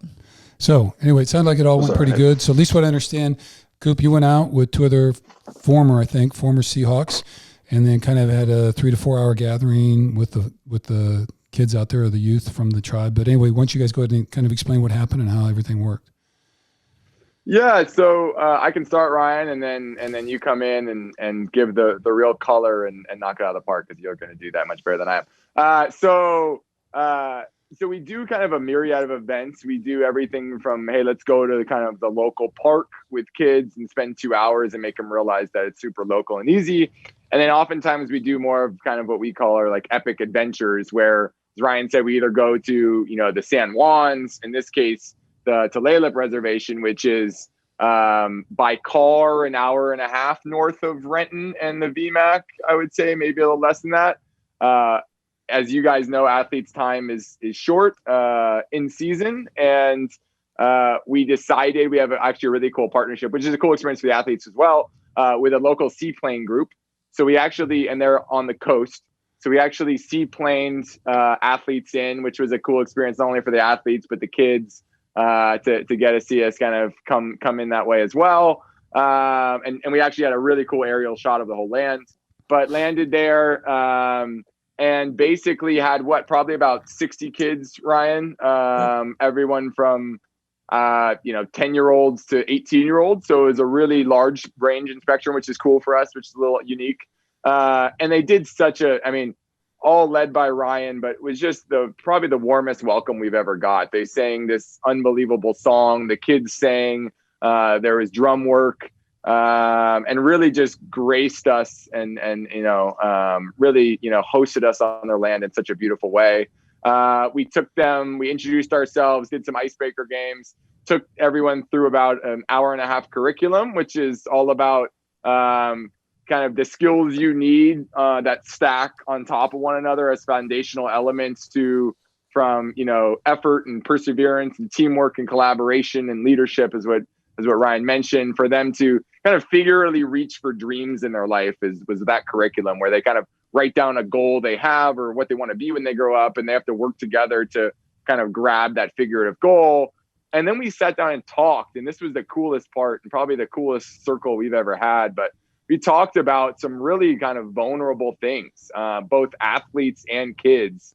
And you guys might know this, but a lot of the kind of athlete camps and whatnot and youth work is kind of like 3 athletes, 500 kids, and it's high fives and autographs and go out there and give it, 100% and give it your heart and, right. Good luck. No, I've seen it. Yep.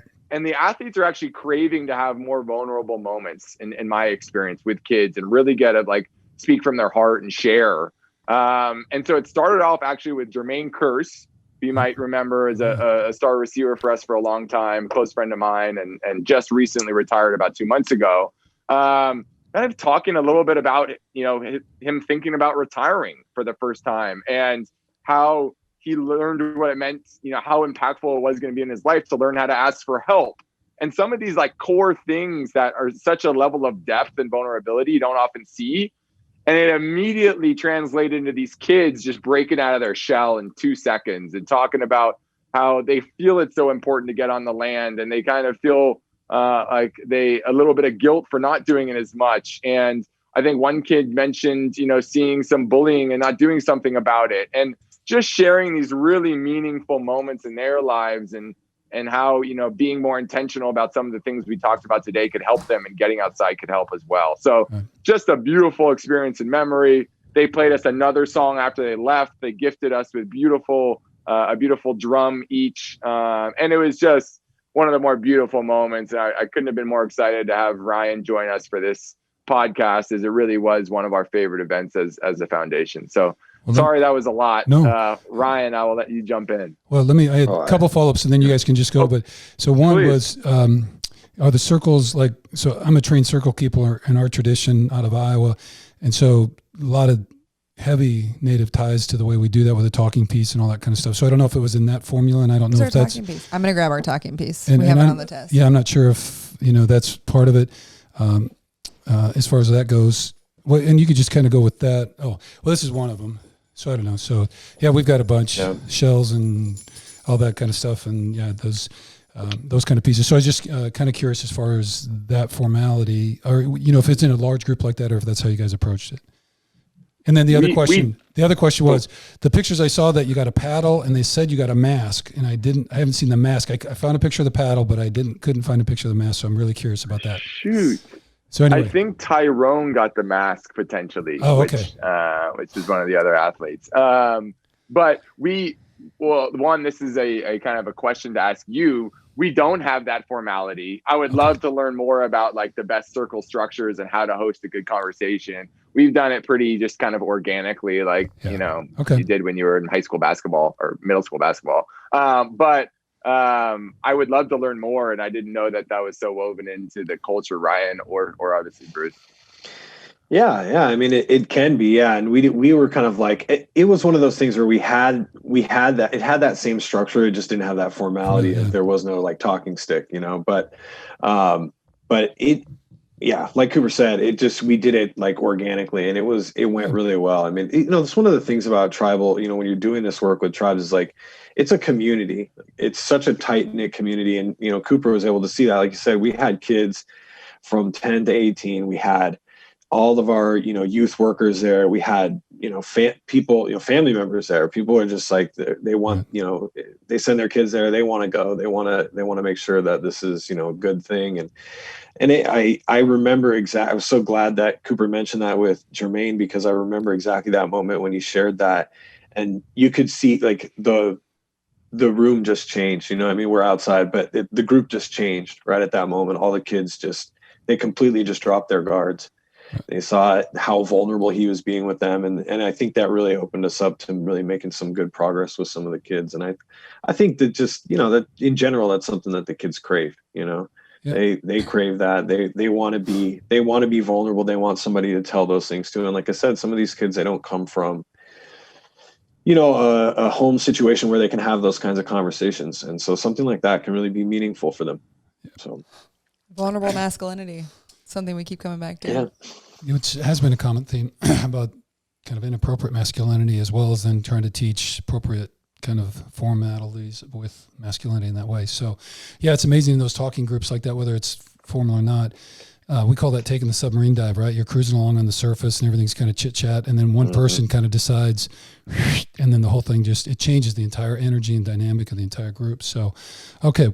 Well, that sounds great. Good project, all that kind of stuff. And so replanning, and we're just still trying to navigate around COVID. I'm sure that makes some of these outings really difficult and that kind of stuff. So the question I have, so we always like to leave listeners and viewers with kind of opportunities to reach out both to the organization in that case and or the tribe, and if there are kind of recommendations you guys have. So where's the hope? So, what do you guys see? What's the optimistic viewpoint going forward? And then what would you ask people to either do, think, or kind of how could they act out or help? I am going to let Ryan start, because I would love for people to be aware and help the tribe in any way possible. Oh man. I think this is part of like that larger conversation that we're having around the country right now about lifting up, BIPOC voices and, traditionally marginalized communities. I just think that that's like the number one thing. I've been getting a lot of questions like this from people, from organizations, like, what do we do? How do we help? How do we help the tribe? How do we help the Black community? All those things. And I think from my experience and my conversations with other folks in marginalized communities, is like, what we're asking for is to help lift those voices up. Give us an opportunity to speak for ourselves. Give us a seat at the table. And for us, that means all kinds of different things, whether it's police reform or natural resources management or all these other things. I think it's not very common knowledge that there's Native Americans are actually killed by police at a higher rate than any other ethnic group in the United States. And they're also incarcerated at a higher rate than any other ethnic group in the United States. And so I think we share a lot of those same concerns that other typically oppressed communities do. And so I would just say, like, for, what I always tell people is like, there's a tribe. Wherever you live, there's a tribe. Yep. Learn about them, learn about their history, learn about who they are today. You can find that information. The internet's a great thing, right? You can just Google tribes near me, and you can find out about kind of the land that you live on. How did it get to be in your possession? Was it ceded by some tribe to the U.S. government, who then, gave it away to you? Was it stolen land? There's all kinds of different ways, and there's all kinds of different programs that these tribes, they function as governments essentially. We're just like a government who provides services to its people, and so any way that you can provide help to that, I think is a step forward. Okay. Knowledge is power. If it's used in the right way. Knowledge by itself is just wasted if it's just sitting in the brain. Well, not wasted totally. It's good to know, but still, got to act. All right. Coop, what do you got for us? How about the Nature Project? How can folks support the work that you guys are doing? Yeah, we're a growing org. We are changing the model. I think we're getting to a really impactful model where we're really spending, all of our resources directly on, vulnerable moments with the kids, and hopefully being that great role model that some of them could use. So, any financial donation would obviously be amazing and helpful. The natureproject.org, punctuation or anything is a great place to learn more and donate if willing. We also, can always use, athletes that really feel like they could be passionate about this topic, would be great with great with, high school youth and really, great kind of big brother mentality or persona, that also, would be willing and open to trying some new outdoor activities. So those are two great ways. And then just in the word, if you get outside, just hashtag and, get outside, opt outside, the nature project, whatever it might be, but just kind of promote people spending more time because, it's not just kids, it's every single human being. The more you spend time outside, I promise you, the more kind, aware, and just generally like optimistic and happy person you are. So all of those things. Yeah, all good. So do you want to tell them about links and other stuff? Well, she will ask you, or I will. So just like the donation page and all that. So when we get done. Yeah, we'll have it linked in the show notes. So if you guys can just send that to us for both of you. Yeah, anything in the show notes that you guys would like to include in there, that we will do that. I'll include the Google link to how to Google tribes around me, because I know we all need a little assistance. Yeah, a little help there. And then just we'll encourage and always challenge. So George will be making a donation as he does every week for nature projects. So we'll do that and love to see people match that. So if folks are interested in that, they can sure hit us up on our info page or on the website as well. So any other kind of final thoughts, Ryan? Anything we haven't talked about you want to make sure we've covered? But thank you very much for being with us and appreciate everything that you've shared today. I mean, we covered so much, and I just want to say that I'm really grateful to Cooper for reaching out to us and making this happen. I think it was just such a, the start of what I hope is a really strong relationship, and I think it's such a great organization, and I think the mission is really worthy and important. And I want to thank you guys for giving us the opportunity to talk about it, be here today, kind of promote that mission and give me an opportunity to talk a little bit about my tribe and the youth and the work that we're doing. So thank you very much. Okay. Coop, anything else?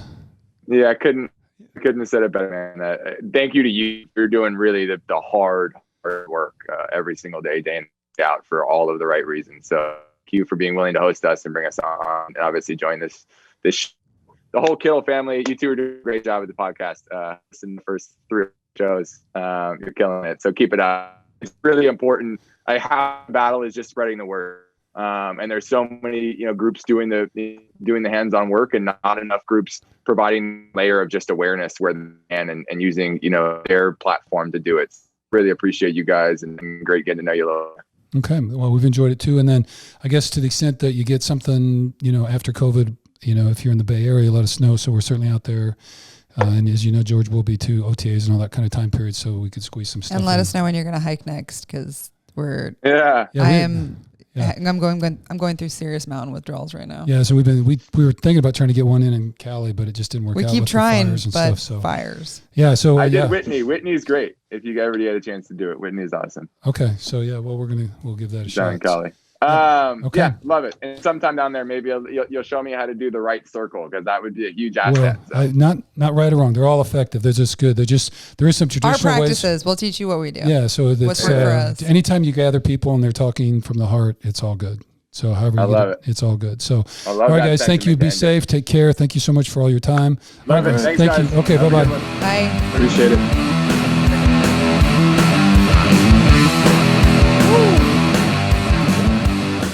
All right, closing thoughts. So what we've heard in the last couple of episodes is how racism impacts how people trust and accept the help that we are trying to provide to them now. And so we have to see the layers and the depth in people and how we can't just judge how people respond to us and how we need to be patient with people. And I think this is something that I am just going to straight out say it, that I never thought about before. And the mistrust of systems, because I personally have not been affected in that way. And yes, I have seen other people, but the thing that keeps coming up for me is like, no matter how much help we reach out to people and how much we think that we're doing good, we have to factor in how much systemic issues people were raised with, and how much pain and how much trauma and how much fire that people might still be living with. And so I just hope this comes as an extra reminder to not judge people and to be patient with people and to not act like we know the entire story. Because I think that's where everybody shoots themselves in the foot. Like, we think that we can go online and that we can look on Instagram and we can think that we know a person based off of what they post, right? Like, we see those 6 first Instagram posts and we're like, oh yeah, they're this and this and this. And we truly have absolutely no idea. So just a reminder to be patient and to vote, because our country is on fire. Yeah. And I would just extend it. So appreciate that. So certainly with marginalized populations and typically oppressed populations, but it's kind of true in some extent, let's just be kind and not assume we know everybody's story, because everybody's going through something. But those situations are certainly a lot more complicated and have a lot more depth to them than so many of us might realize. And that was part of working from, non-racism to being an ally, is part of that educational process and being open to that discovery. So just encourage folks, as you're hearing some of these things, then just, keep an open mind, keep an open heart, and we're working toward understanding each other and lifting each other up. And again, core belief for us is that we're all stronger together, embracing the diversity and differences that we have, and we can go forward. But we have to see, hear, and talk to everyone who's sitting at our table, not just the people that we've heard from before. And I think that that's where we get a little hung up, and something, I feel like Victory Programs last week just like hit it so hard on the head, where they're like, you have to talk to and try to help everyone who's sitting at the table in the way that they need to be helped, and not just assume. So thinking about Ryan and the Tulalip tribe, like, there are so many things that we can research and learn about, or even tribes around you, like figure out how they want to be helped. Don't assume that it's how you want to help them. So I just think we need to be aware of that. That's what Emma thinks. Emma is very feisty about this, because I am just so over people assuming that we know what's best for other people. All right.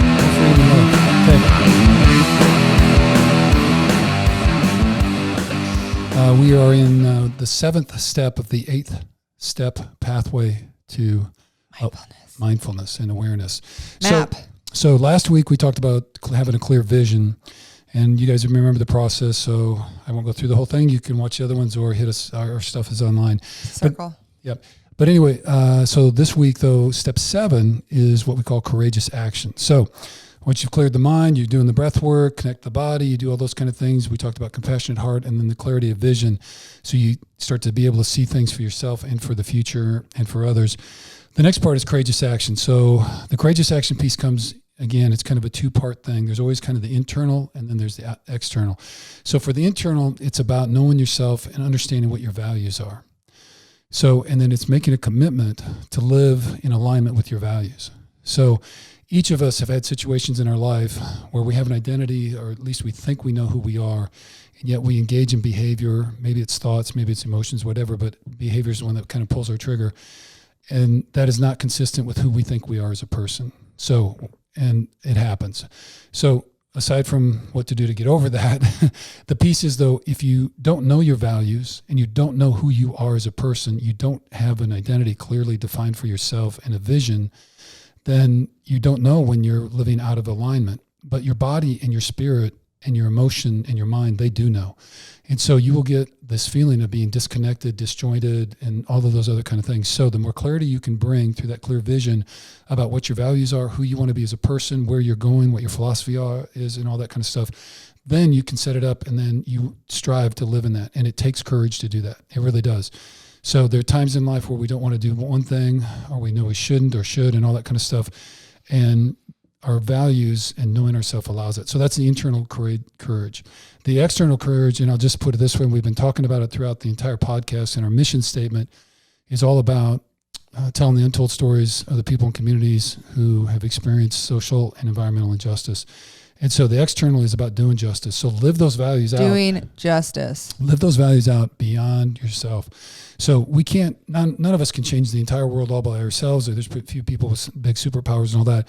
But the more we live in alignment with those values that we have, and we can share those with other people, we can start to expand kind of our own little influence.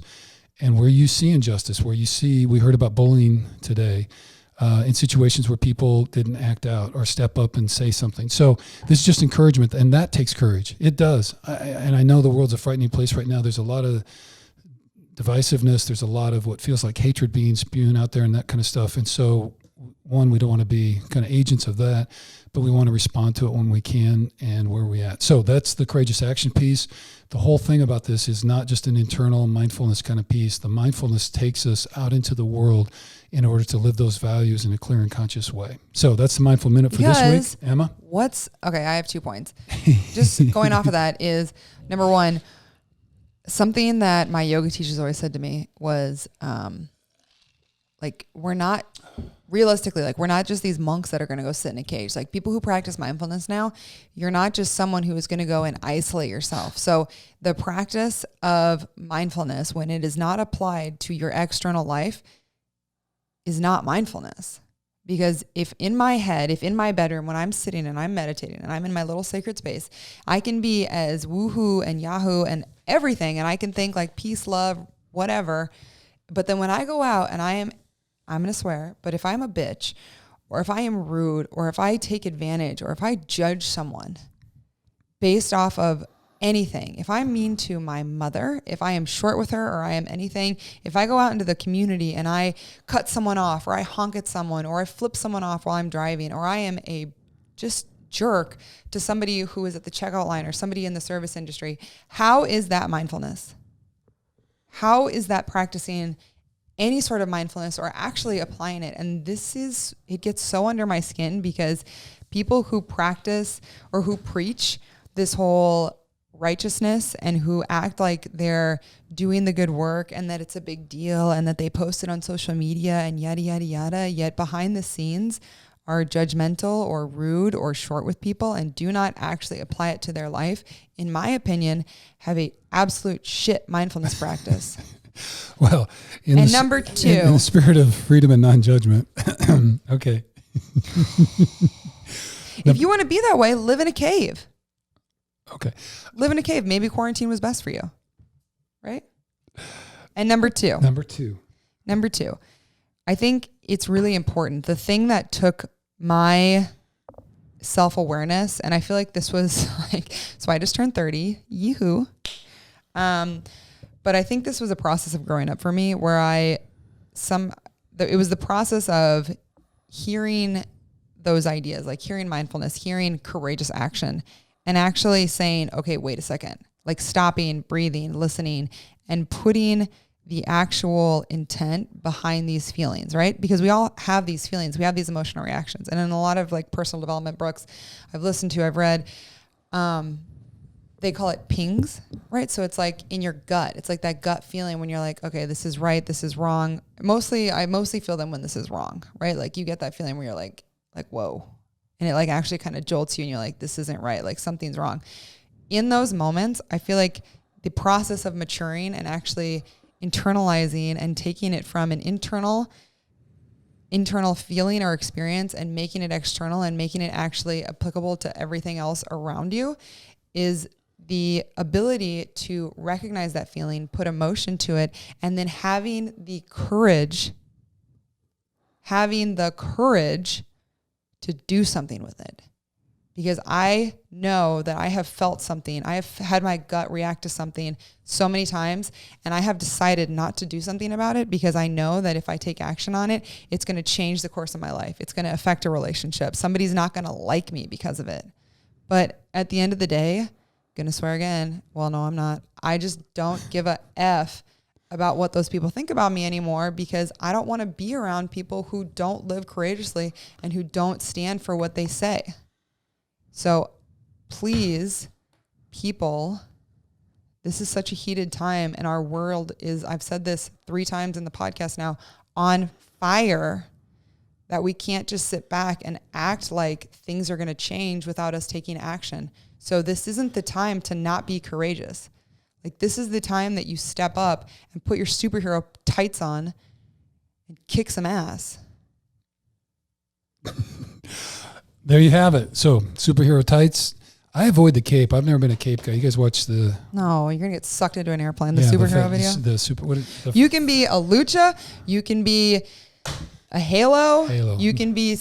What's his face? Steve Austin. Stone Cold Steve Austin. Yeah. You can be a George Kittle.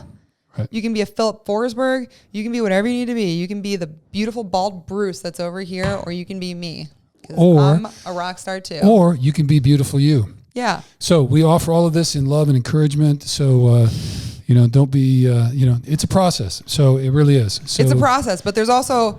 We're running out of time to go through our processes. All right. Well, everybody's in a different stage. So anyway, we're going to continue working on our process. And we thank I'm going to go meditate after We this. thank you for watching. And that's the Mindful Minute for this week. So thank you. Stick around for Ask George.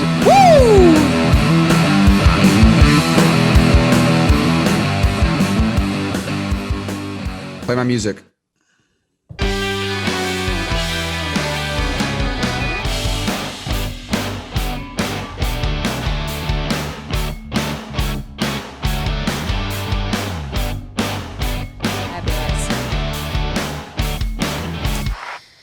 Okay. Welcome back, Mrs. Kittle. Very hello. thankful. Can we get a cheers? Hello, wife. For this Hello, podcast, husband. we're very excited. We have Claire's husband on the show. This is what you're labeled on the screen now, Claire's husband. I would just like to announce to the world. Yeah. Yeah, who do you think did it? Oh, you're cute. Keep Keep it up, sport. Okay, let's Brownie Alright, points, George. let's jump right into it. So first of all, let's just how much do you love George's hair right now? I love it. I wish I was in California right now.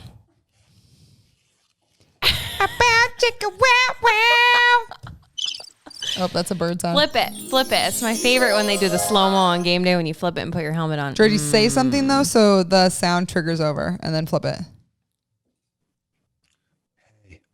Louder. You need to be louder. Yep, I'm past it. Okay, we tried. I Couple hope of that hair, works. couple of hair flips. We're done. Flippity flip flop flop. It Call hurts it a my day. neck.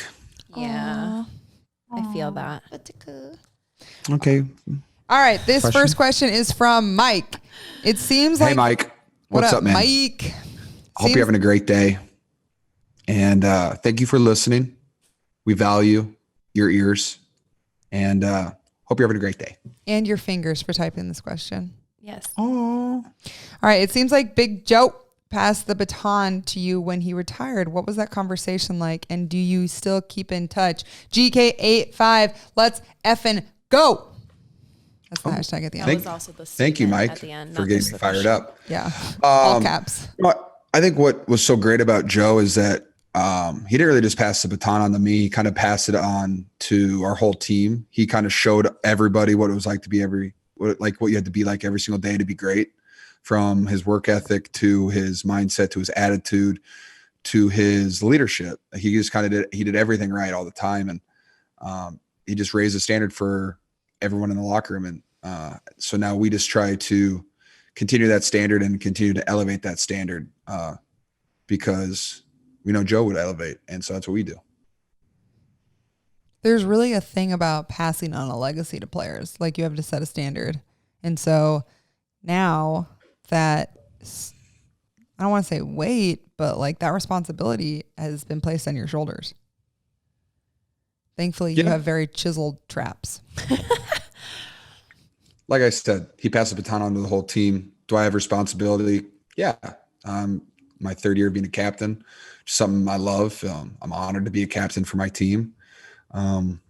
So yeah, I mean, I try to set the standard every single day. And I know that our other captains do the exact same thing with how they perform on a daily basis. And it's just fun to be in a locker room with a bunch of guys that all have the same goals and, you know, all have very high standards for their own level of play.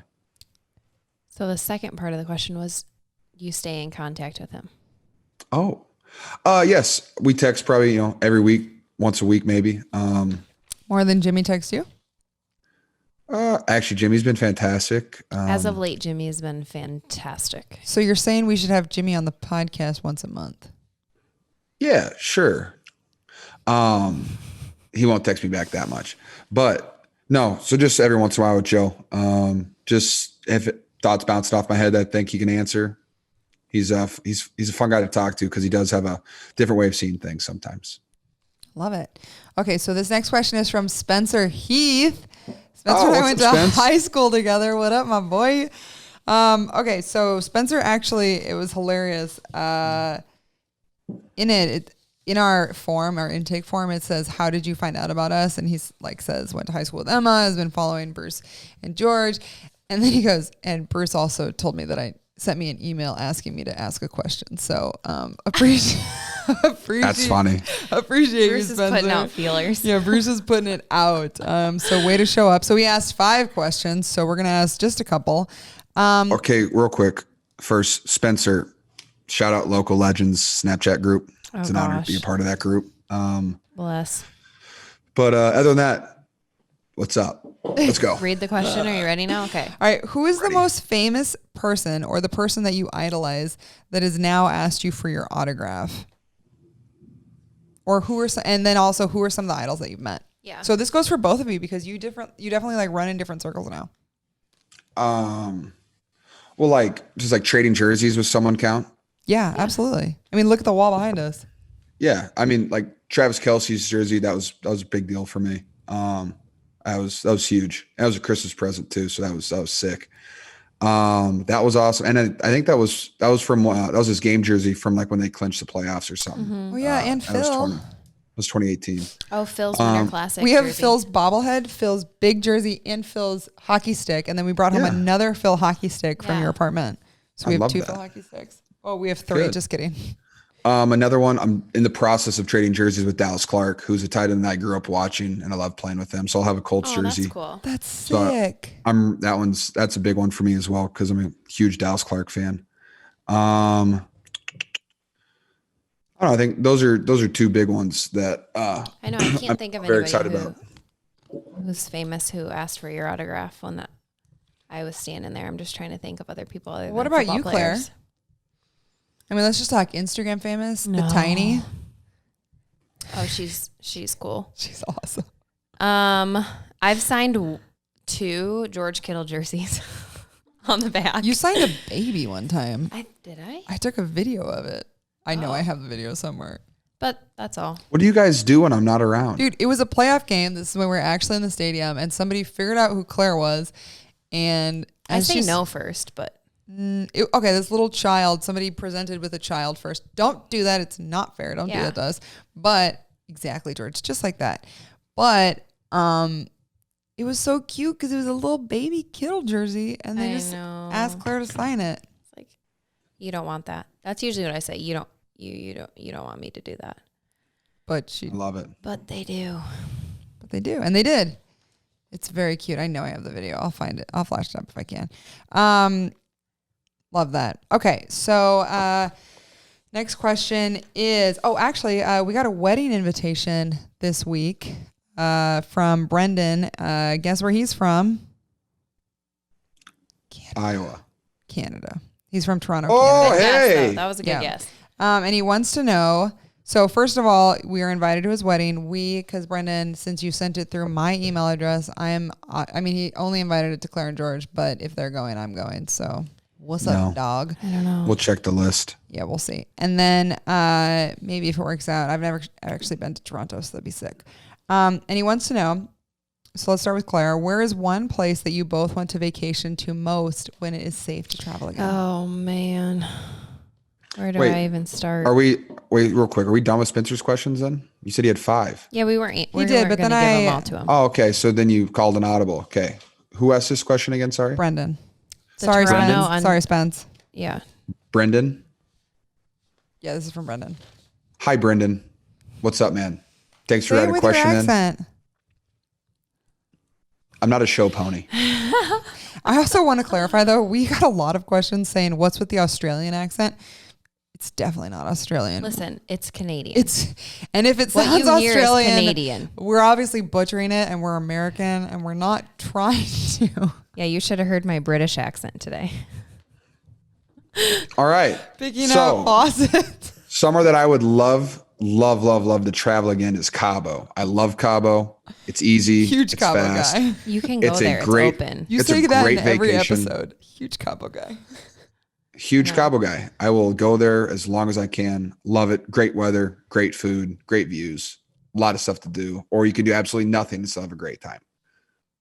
Yes. Me and Claire spent a whole week down there. Like we went from our room to the workout facility to the pool, and that was it for a week, and it was incredible. Mm-hmm. I agree. I love Cabo. Tell us, Claire. We're still working on broadening George's travel horizons a bit. He's trying to fight me on it. Cabo. Cabo. I love Cabo, okay? Cabo. Let's think a little bit further. Everyone knows I love Italy. So I would love to be able to go to Italy and marry this man, but we shall see. Just for the record, they're already married. We're already married, but I haven't put a wedding dress on yet. And Claire just got her official Kittle passport. Oh, yeah, my in the passport mail came in today. Let's ride. Then we can travel. Right. Hey.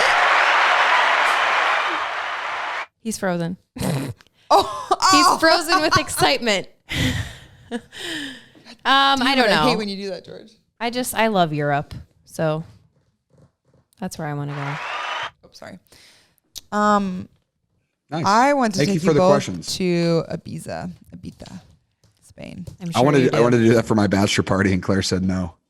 It's awesome. You may still not even have a bachelor party, so Cabo it is. There we go. All right. Thank you so much for the questions.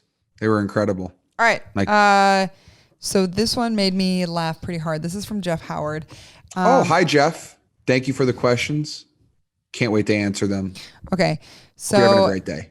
Jeff was talking about, so there's this show, and I think it's called Hot Wings. I accidentally clipped it out when I was printing this, but I think it's called Hot Wings, where they bring people on. It's like a YouTube series.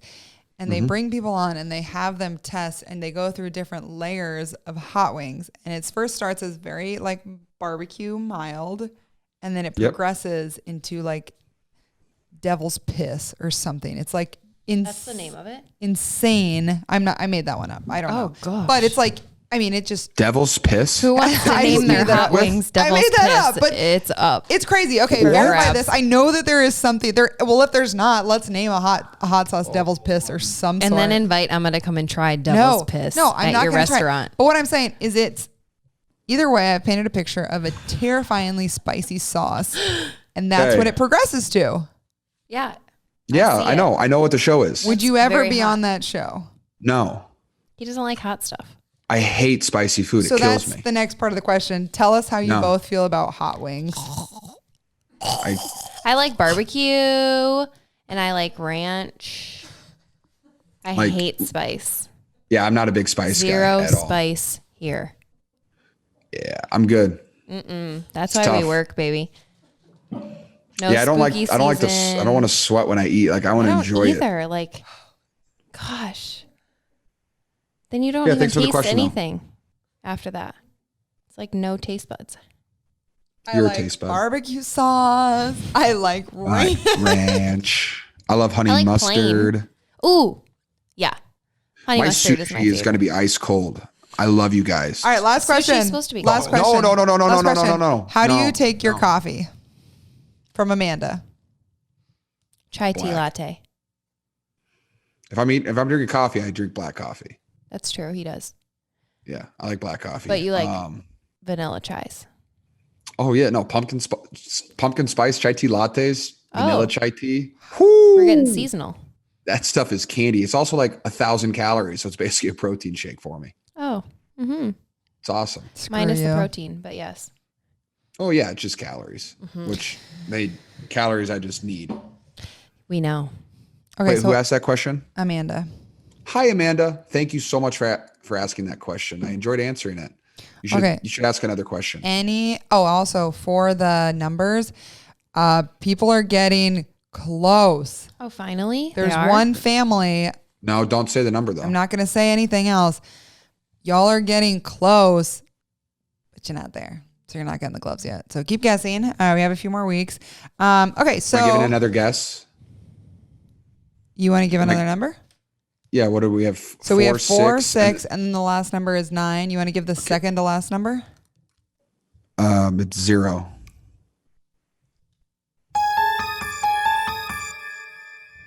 I wish that was longer. All right. So first 2 numbers are 4, 6. There's 4 numbers in the middle we don't know. And there's 0, 9 on the back end. There we go. Thank you, guys. Okay, so thank you, everybody. That was week 8. 49ers are at Seattle. Thank you very much. Thank you, George. Thank you, Enemy territory. Claire. Thank you, Claire's husband. Thank you, Tiny Batman. Thank you, Will, Cooper, Ryan, BK. Also, I've been getting a lot of messages from everybody talking about how can you guys get involved. And I know that this is a really crazy time with COVID and the pandemic and just all the crazy shit that's happening in our world. So, but what I want you to know is that our goal with this podcast is to start raising money so that we can donate we can give even bigger donations than we are right now. So to keep giving and keep growing and keep expanding our reach and what we can do. And so if you cannot donate, which is totally fine, you can you can comment, you can share, because we can rack up views and listens and downloads through our podcast, and then we can use those resources to dive in and go really deep with the organizations. And so maybe that doesn't even happen until next season, but we want you to know that that's our goal. And every time you guys every time you guys download, every time you guys share or promote us, that's what happens, and that's what we get to do, is to really and you promote. can talk about it. And you can talk about it. Talk about the cause, talk about the podcast. Yeah, and it means so much. And so the this week, Claire and I are figuring out how we're going to do a giveaway, because we are over 1,000 likes on Instagram. Actually, we're almost to 2,000 Followers. And we're at a bunch of downloads on our podcast, and we want to say thank you to all of you. So please pay attention to our Instagrams. Do not forget to vote. Holy nutsack. This is a really, really big week for everybody. So please be aware of that. Do some witchy shit. Make sure you do some sort of ritual stuff. There's a blue moon coming up. It's Halloween. This is a really intense period of time. Do not fall asleep on it. Get a journal. Write it down. Well, thank you so much for having me. Shout out Wooga Booga. Thank you for your listening skills and your Xbox ability. Wooga Booga, Vom Squad. Booga. All right. Thanks, everyone. That's episode 8. Cheers. Cheers. Love you. Love you. Love you. Love y'all. Bye. Good night. Love you. Hey. Sir. Hey.